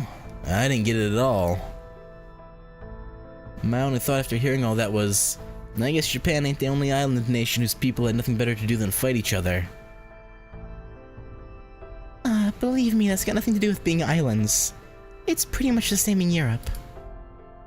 Wherever there are territorial, religious, and/or class differences, you're going to get war. Yeah. That said, since an island nation obviously doesn't have to worry about invaders as much thanks to its lack of adjoining land, that warfare does inevitably end up being waged among its own people. But even so, there's something off about this Britain. Sure, it's had more than its share of problems, like the lack of land, lack of humans, and a different ethnic group taking up residence in the form of the Northern Fairies. But even so, they should have been able to put aside their differences and come together as a nation sooner. And yet it sounds like there was no end of war all during the Fate era, no matter how many times the Savior smoothed things over. You know what the cause of that constant discord was, Ritsuka? Constant discord? The Fairy of Paradise? That's right, the Fairy of Paradise, Avalon LeFay. In addition to the clan's turf war, the main dispute was what to do about her. Their opinions were split right down the middle. But before we get into that, I think we better clear up what exactly the Fairy of Paradise is. Isn't that right, Otoria? Go on then. It's about time you told them the duty you've known about since... No, the duty you were given when you were born. Yeah, do tell, miss. Easy, Grimmer. Don't have to be that hard on her. You mean I didn't tell you already? That's weird. Guess it's slipped my mind. Okay, I can tell you now then. It's not like it's any big secret after all. As you can probably guess from the name, the Fairy of Paradise is a fairy that was sent here from Avalon, the planet's inner sea. The duty part, though, that's a little vague. When I was born, I heard a voice telling me, venture into Britain and right its wrongs. That's it, that's all I got. I think it must have been the same for my predecessor, the Fairy of the Lake. Apparently, the Fairy of Paradise is a star seed that washed up on Earth's surface from paradise. It's a star seed, okay. If she's lucky enough to take root on the surface, she then becomes an infant of sorts. And keeps growing like a human until she reaches her mature form. Most fairies seem to either love her or hate her for that. Ash, I mean Morgan must have been a star seed when she washed up in Orkney all those years ago. The Ring Clan's leader then raised her as her daughter, which ultimately led to Orkney being destroyed. In my case, I'm guessing I first washed up in the Lake District, after which the Mirror Clan leader threw me out to sea. Oh. It was probably sheer luck that the fairies of Tintigel found and rescued me. So the clans saw the Fairy of Paradise as their enemy? Yeah. Well, yes, but not all of them. If nothing else, the head of the Rang clan raised Morgan like she was her own daughter. Though that also led to the other clans putting aside their differences just to wipe them out. It's the upper-class fairies with the most prominent bloodlines who most hate and fear the Fairy of Paradise. And that's because... she wasn't born in Britain? That's right. The Fairy of Paradise may be a fairy, but she's not a British fairy. As far as the clans are concerned, both Morgan and Otoria are invaders from a foreign land. Well, more specifically, they see them as the Isle's rightful heirs. The Rang clan heard the voice of Paradise and decided to follow the Fairy of Paradise. They believed Morgan was truly meant to be the Isle's king. For them, the pilgrimage was probably a ritual meant to return Britain to its rightful king. But the other clans, Wind, Earth, Fang, and Wing, refused to accept that. Instead, they all banded together to destroy the Rang clan in their hometown of Orkney. Right. That's the fall of Orkney that took place in Fate Era 4000. But the Fairy of Paradise survived that attack and began a journey to save Britain, under the name Ash. Yep, that was probably the key point. How do you mean? Let's go over the whole timeline briefly to make sure we're all on the same page. I hope you don't mind, Otoria, but it'll make things easier for us if we use the BC method of counting.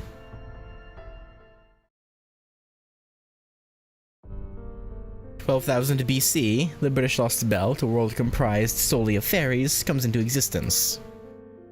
11,000 BC, this is probably when the first Great Calamity struck. 6,000 BC, Britain's landmass grows out as far as what we call Scotland. The southern fairies encounter the northern fairies, who had been living off the woods formed on Albion's remains, and the War of Spring begins. After the war, the Rain Clan and Mirror Clan build their own kingdoms where the war was fought. 4,000 BC, the Fairy of Paradise washes up at Orkney, which is summarily destroyed by the Clan Alliance. 2000 BC, the Northern Fairies arrive on British soil once again from Ireland to the west. This leads to the War of Summer, which would have wiped out the clans if Ashe hadn't stepped in to broker peace. The Northern Fairies were then welcomed into Britain as a new clan, the King Clan. 400 BC, the War of Autumn, the Round Table, a group of humans and human sympathizers, begin an armed uprising in the name of peaceful coexistence. This leads to Uther, a human knight, being recognized by the clans as the first king of Britain. But then in Londinium, on the day of Uther's coronation, a group of insurrectionists destroys the Round Table. Uther is poisoned, Ashe is executed, and the Savior is never seen in Britain again. And finally we come to 1 BC, the year a great calamity wipes out most of the fairies in Britain, and puts an end to the Fate era. Yeah, that about sums it up, yeah. That's a rough timeline of the major events of the Fate era based on all the information we have so far. So, what's this key point you mentioned? What else? The point where the timeline diverges into a first and second version. In the first version, the original timeline, the Fairy of Paradise must have been killed in Orkney during the massacre in 4000 BC. Yep. Probably. In that timeline, Britain experienced a number of catastrophes. And in 1 BC, it ultimately became a completely dead wasteland. There may have still been a few straggling survivors, but the land would never gain the numbers it needed to flourish as a seed. I'd guess that for the next 2,000 years or so, it became a vast wasteland where lower-class fairies were just barely able to eke out a subsistence-level existence, with nothing in the way of civilization.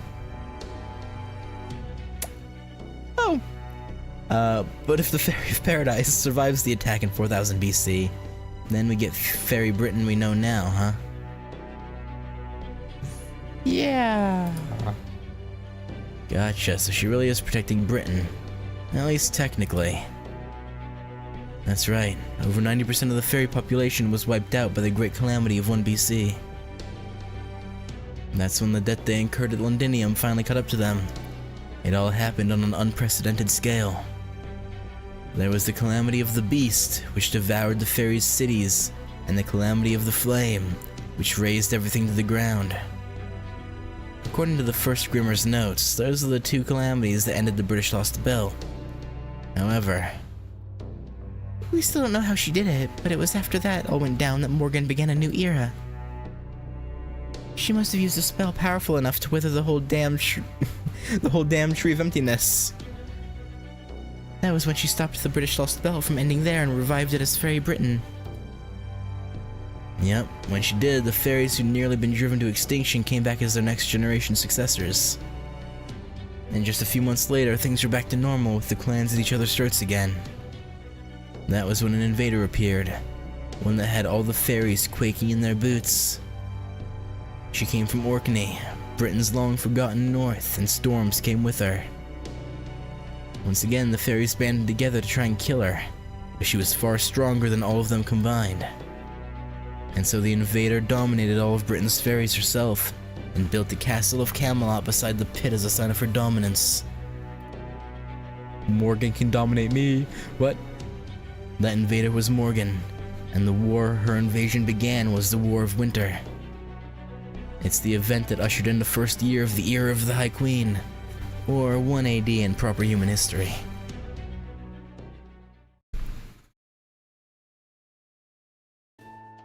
But so what? However she might have ended up there, Morgan's still a threat to proper human history and must be stopped. True.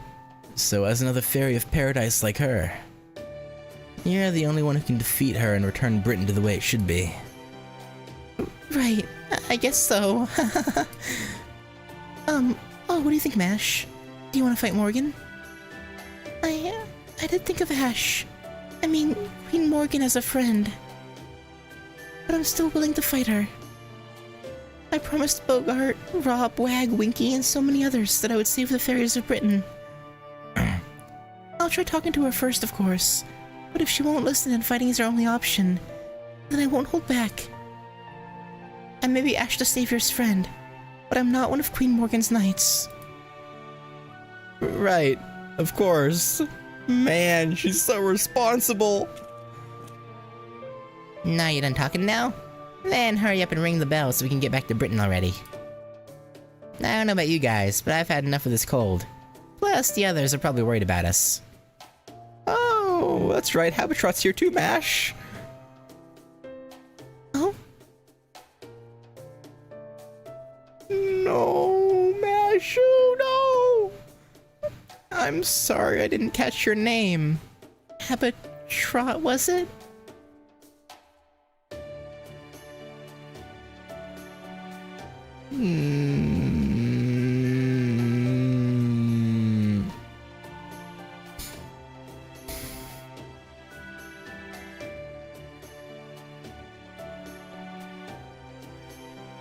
Don't do this to me, game. Don't do this to me.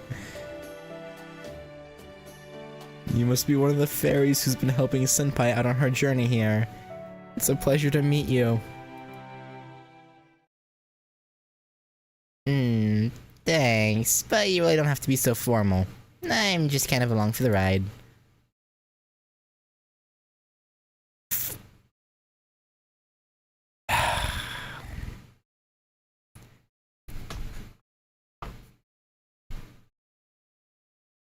What's going on? What's there to say? This is how it is. I mean, when did I say she and I were friends, or even acquaintances? I'm just a guide, that's all. And now that my job's done, I can go back to taking it easy. Huh? I mean, sure, you did just kind of show up out of nowhere. And even though you've been great about keeping Ritsuka's spirits up, we never did learn much about you. So why did you do all this? And how do you already know Grimmer? Remember that? He and I met a long time ago, right, Grimmer? This was all part of your plan, wasn't it? Yeah, I guess so. I probably did plan all this. Nice job, Habitrot. Now everything's wrapped up nice and neat. This is fucked up. Like, I can kind of understand them, like, making it so she doesn't remember Fey era Totodot. But like, Habitrot helped her in Sheffield. What about that?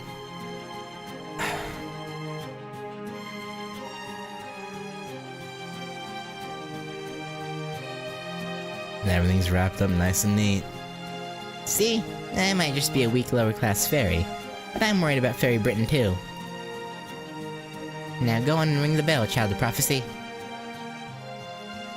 Once you do that, you'll finally be on level ground with Morgan. Alright. I'm still not entirely sure what's going on, but I can't say no to those eyes.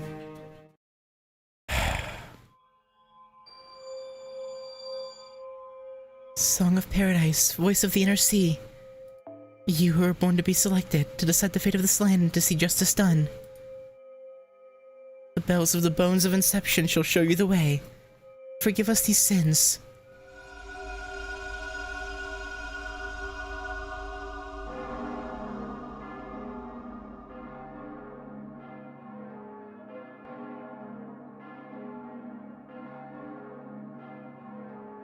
It's 4 down.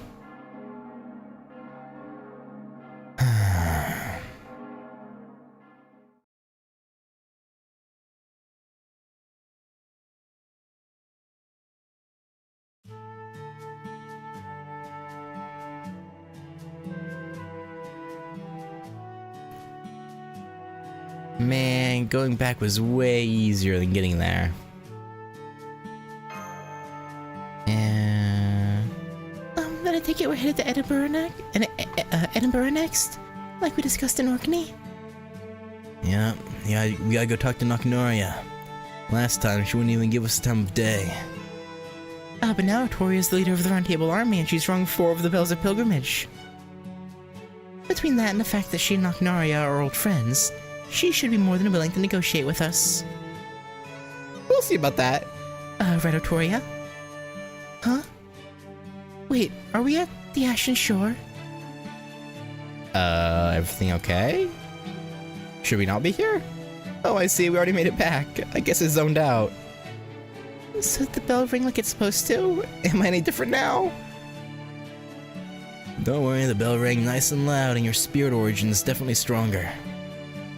You might still be no match for Morgan, but no ordinary fairy stands a chance against you anymore. Yep. Naknaria shouldn't have any issue with forming an alliance with us now. So let's march right up to Edinburgh and get this anti-Queen coalition underway. Something tells me it's not gonna go that easily. I feel like they're being way too gung-ho about this. An anti-Queen coalition, huh?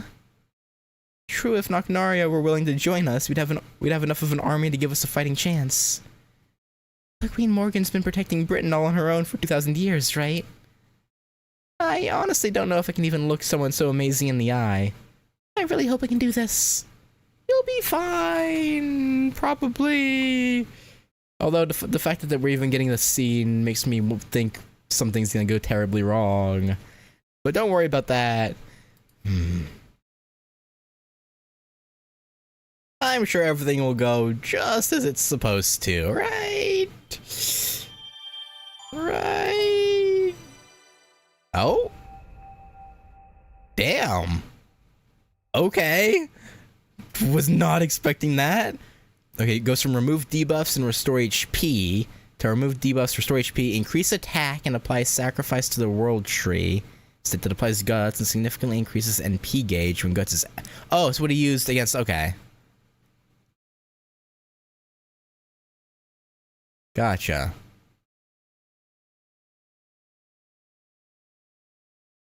I'm kind of tempted to 120 him now.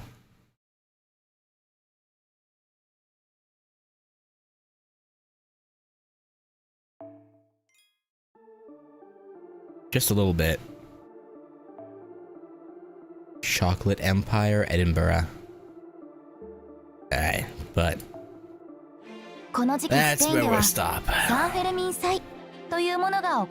Cascu was the premier farming unit in the summer event after LB6. Yeah, it was an 80% NP gain upon the... Yeah, no, yeah, he sounds like he'd be quite good at it.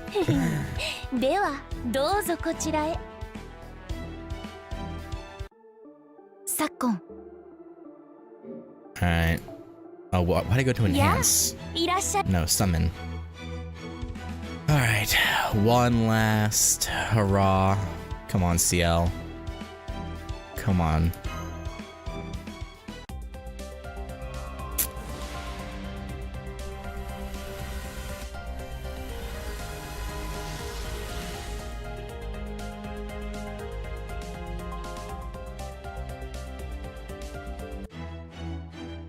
Pain.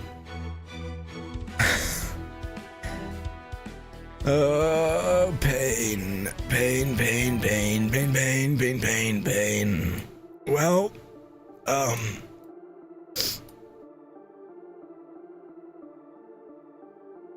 I mean, I haven't done that many loops of CL yet. I think I've done... I think that was my 3rd loop.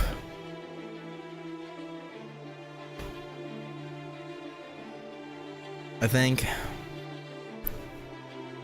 So, you know, we're not that deep into pulls for her. I just checked and the charge independent of level is always 80%. Okay.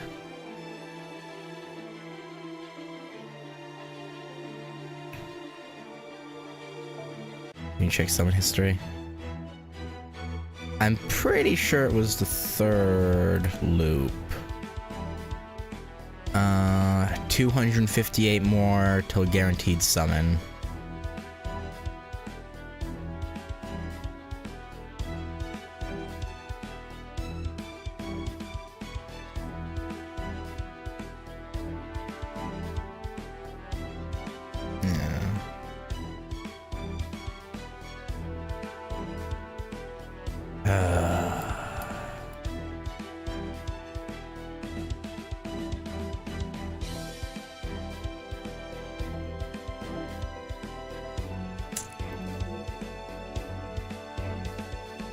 Well,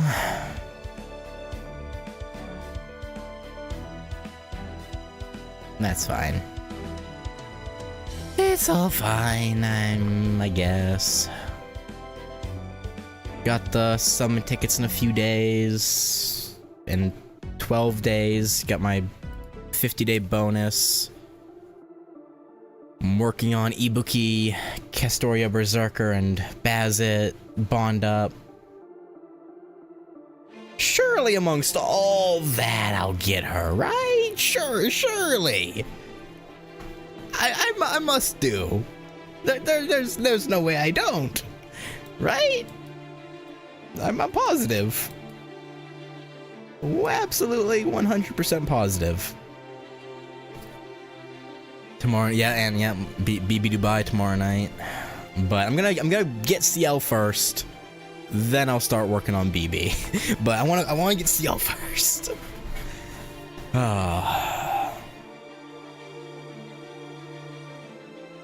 Anyway, yeah.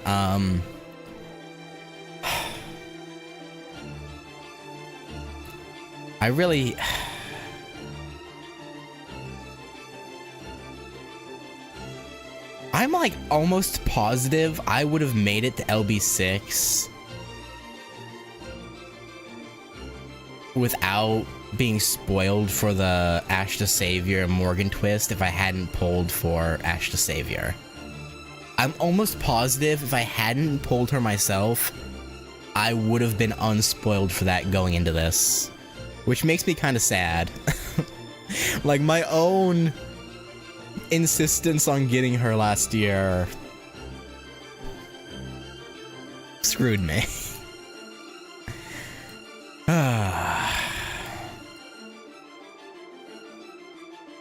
What if you saw her on someone's friend list?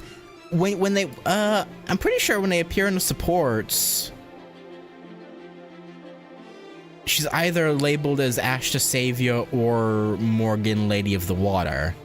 I'm pretty sure it doesn't give away one or the other. I'm pretty sure. So I wouldn't have known about... But I guess I would have wondered what I don't know.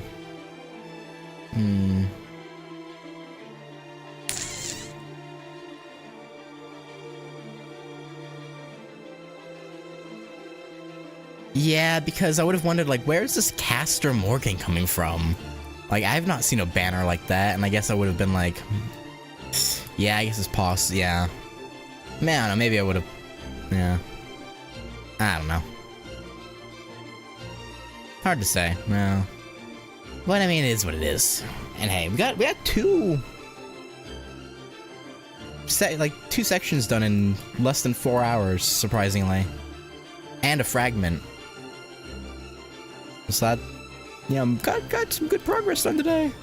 And yeah, I'm gonna be doing another 3 days straight of LB6. I'm gonna try and take as much of advantage of the 0 AP costs as possible.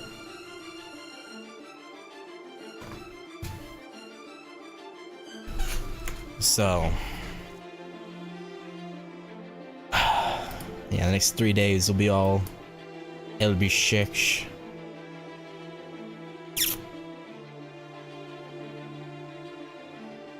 Yeah, a lot happened. I mean, I already knew, again, because I'd seen her Noble Phantasm before. I already knew Milu had something to do with Albion. I didn't know what. But But her being a claw is interesting.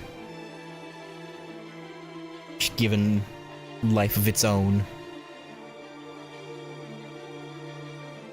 And randomly introduced to a random, like, night call of a Mirror Clan member who gave us a message, like, and it was gone like that. And I was gonna say it was kind of an abrupt meeting and exit, but like, I guess we had never been to the, yeah, no, I guess, yeah.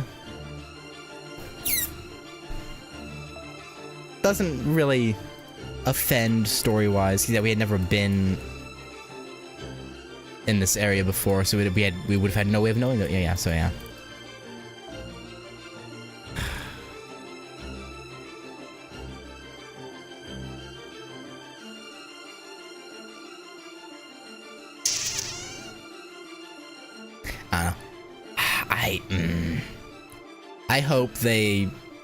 I hope Type Moon gets Los Angle to do an adaptation of LB6. It'd probably have to be 2 25-episode seasons, realistically, if they wanted to get all of it in, but... Oh, maybe not even that much, like a 25-episode season and then like a 12-episode second season, or something like that. But this would be such a good anime. But I guess there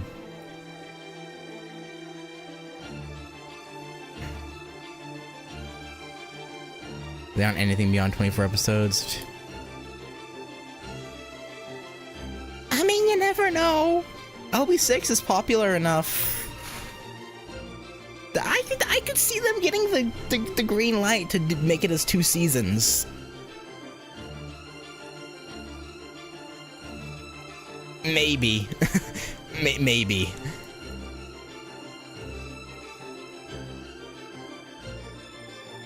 But yeah, no, if they couldn't get the green light to make it into 2 seasons, then yeah, no, I wouldn't. It would have to be 2 seasons or bust. If they tried to slot it all into 1 season, no, I'd rather they just didn't touch it. But if they got the green light for it, I think it'd be...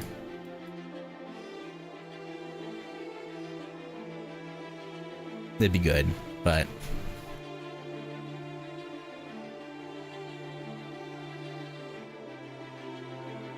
yeah, it's probably incredibly unlikely to happen. Sad as I am to say it.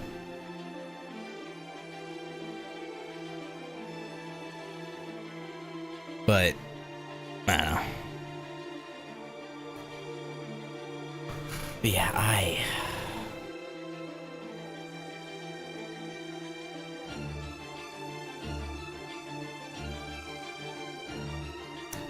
don't know, I kind of thought there'd be more drama surrounding MASH. Like, I had kind of hoped...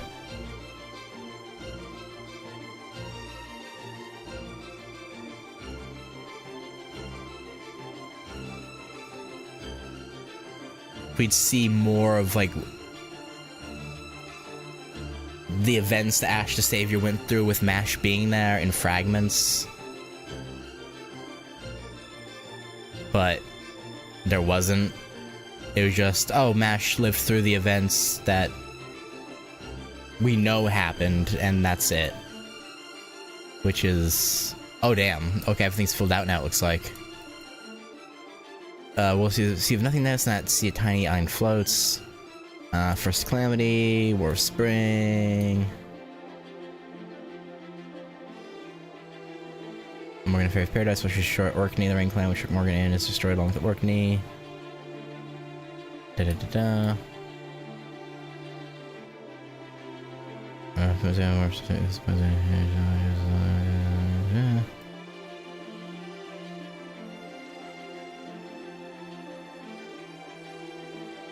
Queen. We still don't know what happened in Era of the High Queen 400. That's the one thing that's not. Oh, and 1900. So we're only missing two notes.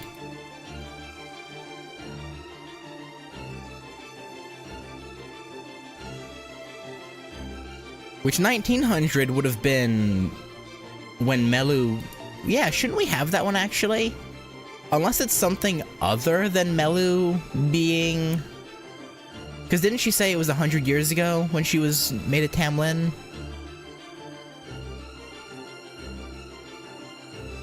So shouldn't we have that one? Unless it's something entirely different.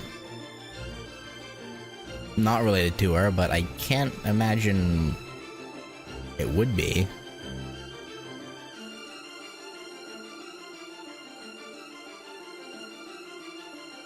Interesting.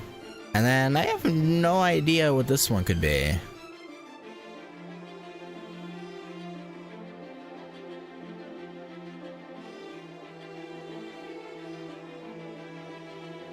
I guess we'll find out. Maybe that's when Nocnaria succeeded Mab? No, probably not. Well, we'll see. But anyway, I guess that'll do it. Yeah.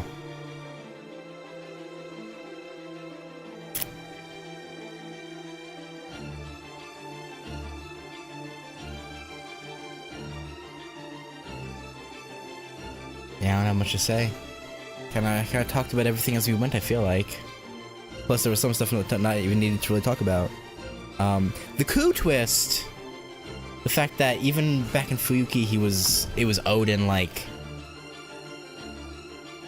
trying to guide things to where we could put a stop to this lost bell is. I did not see that coming. I'll be honest. I did not have any inkling of that. I'm glad that didn't get spoiled at all.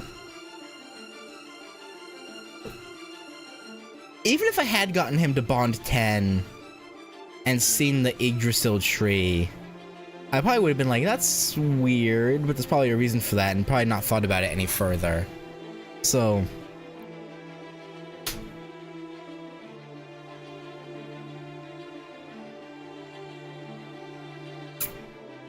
yeah, I'm glad that remained unspoiled. That's actually cool.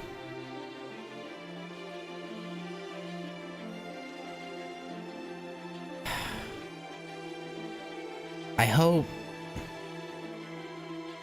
hope he has actual relevance in the story for the rest of LB6.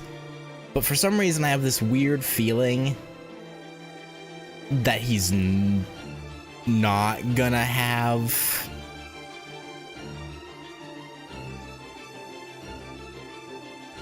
much screen time. I have a weird feeling we're not gonna see much of him past this point. Or, I mean, we'll see him, but like, he won't be like super duper relevant. Like, obviously he's gonna continue traveling with us, I assume. But...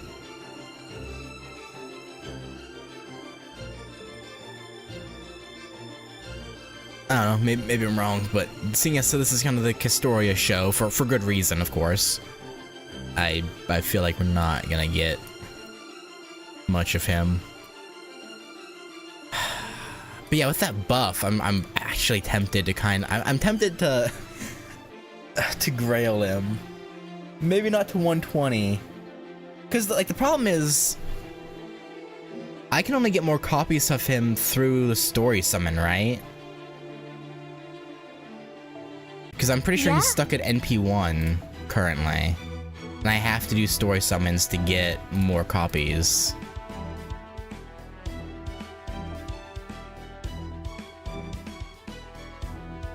Oh no, he's level 2.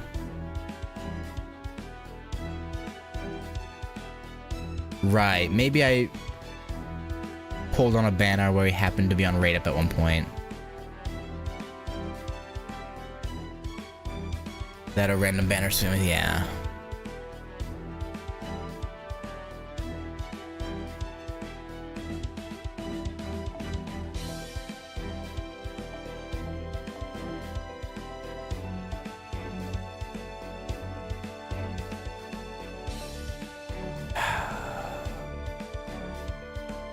I don't know.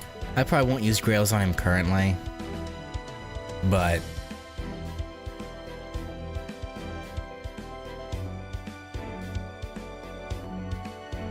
I was just thinking, none of the coups have summer outfits, do they? Unless 5-star Berserker coup has a summer fit, but I don't think he does. Oh, Caster does? Was it limited at one point? Because I swear I don't. Oh, next year on NA. Oh, okay. Cascading Summer Costume Night. Okay. Alright, that's good.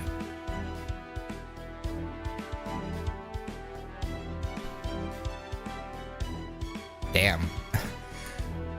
He was literally one of the launch servants, and he doesn't get his costume until the 10-year anniversary. That's actually kind of crazy.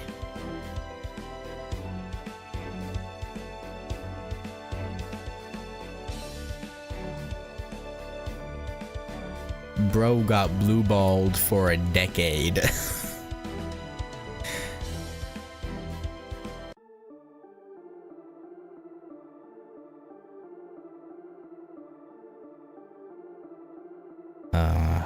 But pretty sure Ku already has the distinction of being the male with the most ults. Doesn't get to complain. No, that's fair. That's fair. That's fair.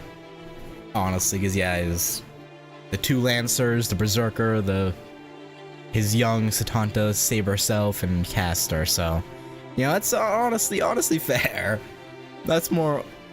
Actually, I think the only person who has more ults than him in general is, or 2 people, Artoria and Elizabeth, right? I don't think anyone else in the game has more than him than those 2. Other than those 2.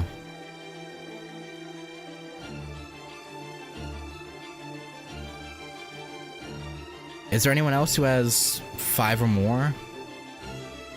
I don't think so. Because Nero's only got 4. If you're counting Draco. Yeah, I don't think anyone. Maybe there's someone I'm just not super familiar with, but yeah, I'm pretty sure he's like number 3 overall, which is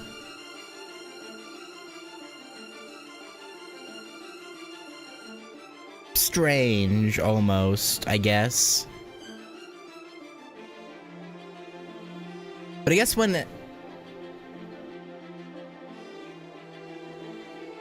with like both the Lancer coups, right? They already existed, so of course they would be added to FGO. Caster coup was something that people knew was possible prior to FGO releasing, right? And that was like a hope, so they added him there. So like up until like a few years into FGO, when more male servants were introduced, Ku was probably the #1 most popular male servant, right? He must have been.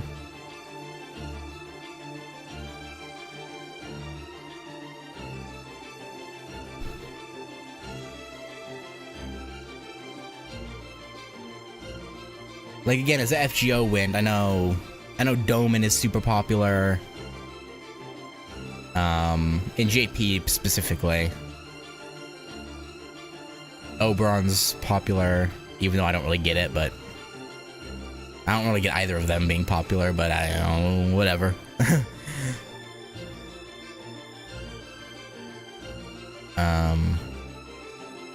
Yeah, Izo's really popular.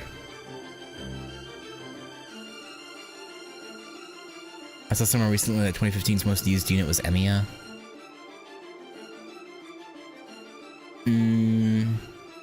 But did that have to do with like his popularity as like a character, or his like meta usage? I guess.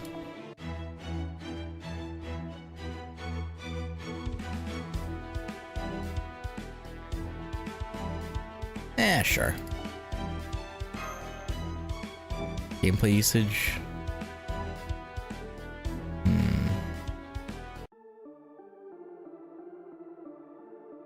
Yeah.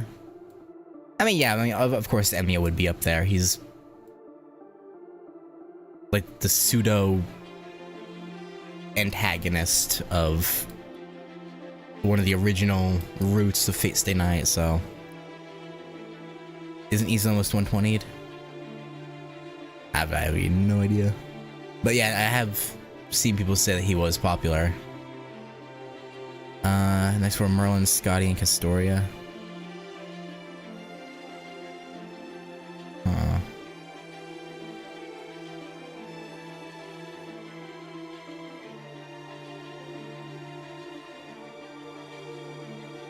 Oh.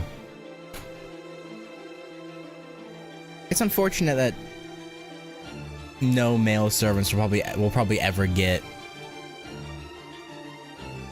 separate summer alts.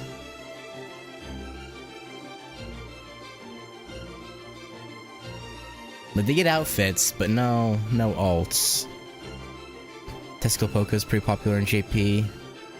Even on the Western side, people didn't like him because of his art. I don't know. I'm not a fan of his card art, but I also don't know anything about him. Maybe, because he's in LB7, right? He's an LB7 servant.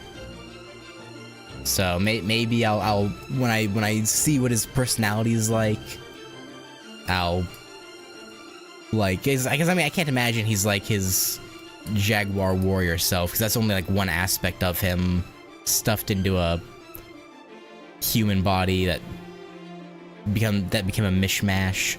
So when I meet his actual self in LB7, maybe I'll see why he's popular, but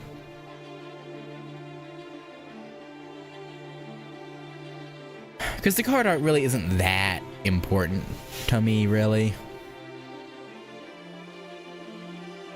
Like, it's nice to look at, but in general, if he's an actual good character, it wouldn't matter to me, really. But you know, again, I haven't met him yet. But anyway, quit rambling. But I think from Lost Spell arc, I think the most popular character is still Oberon.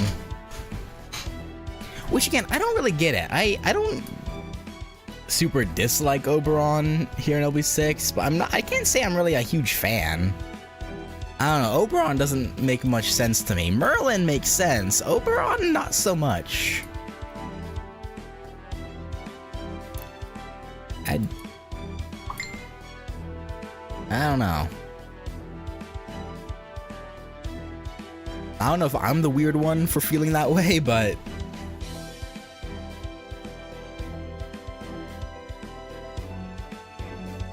yeah. Anyway, okay. I gotta stop. I just got that ding was me being asked to take our dog out, so I gotta go do that. So stop this here, and yeah, tomorrow we'll do section 20 and see if Miss Nocnaria will agree to an alliance, which I really we'll see. Well, we'll see. I don't know about that, but you know, it could happen. It could happen. Still time for you to warm up to him. 10 more sections or so. Yeah, maybe. We'll see. Well, we'll see. But yeah, for now, that'll do it. Thanks for watching. And yeah, I'll catch you later.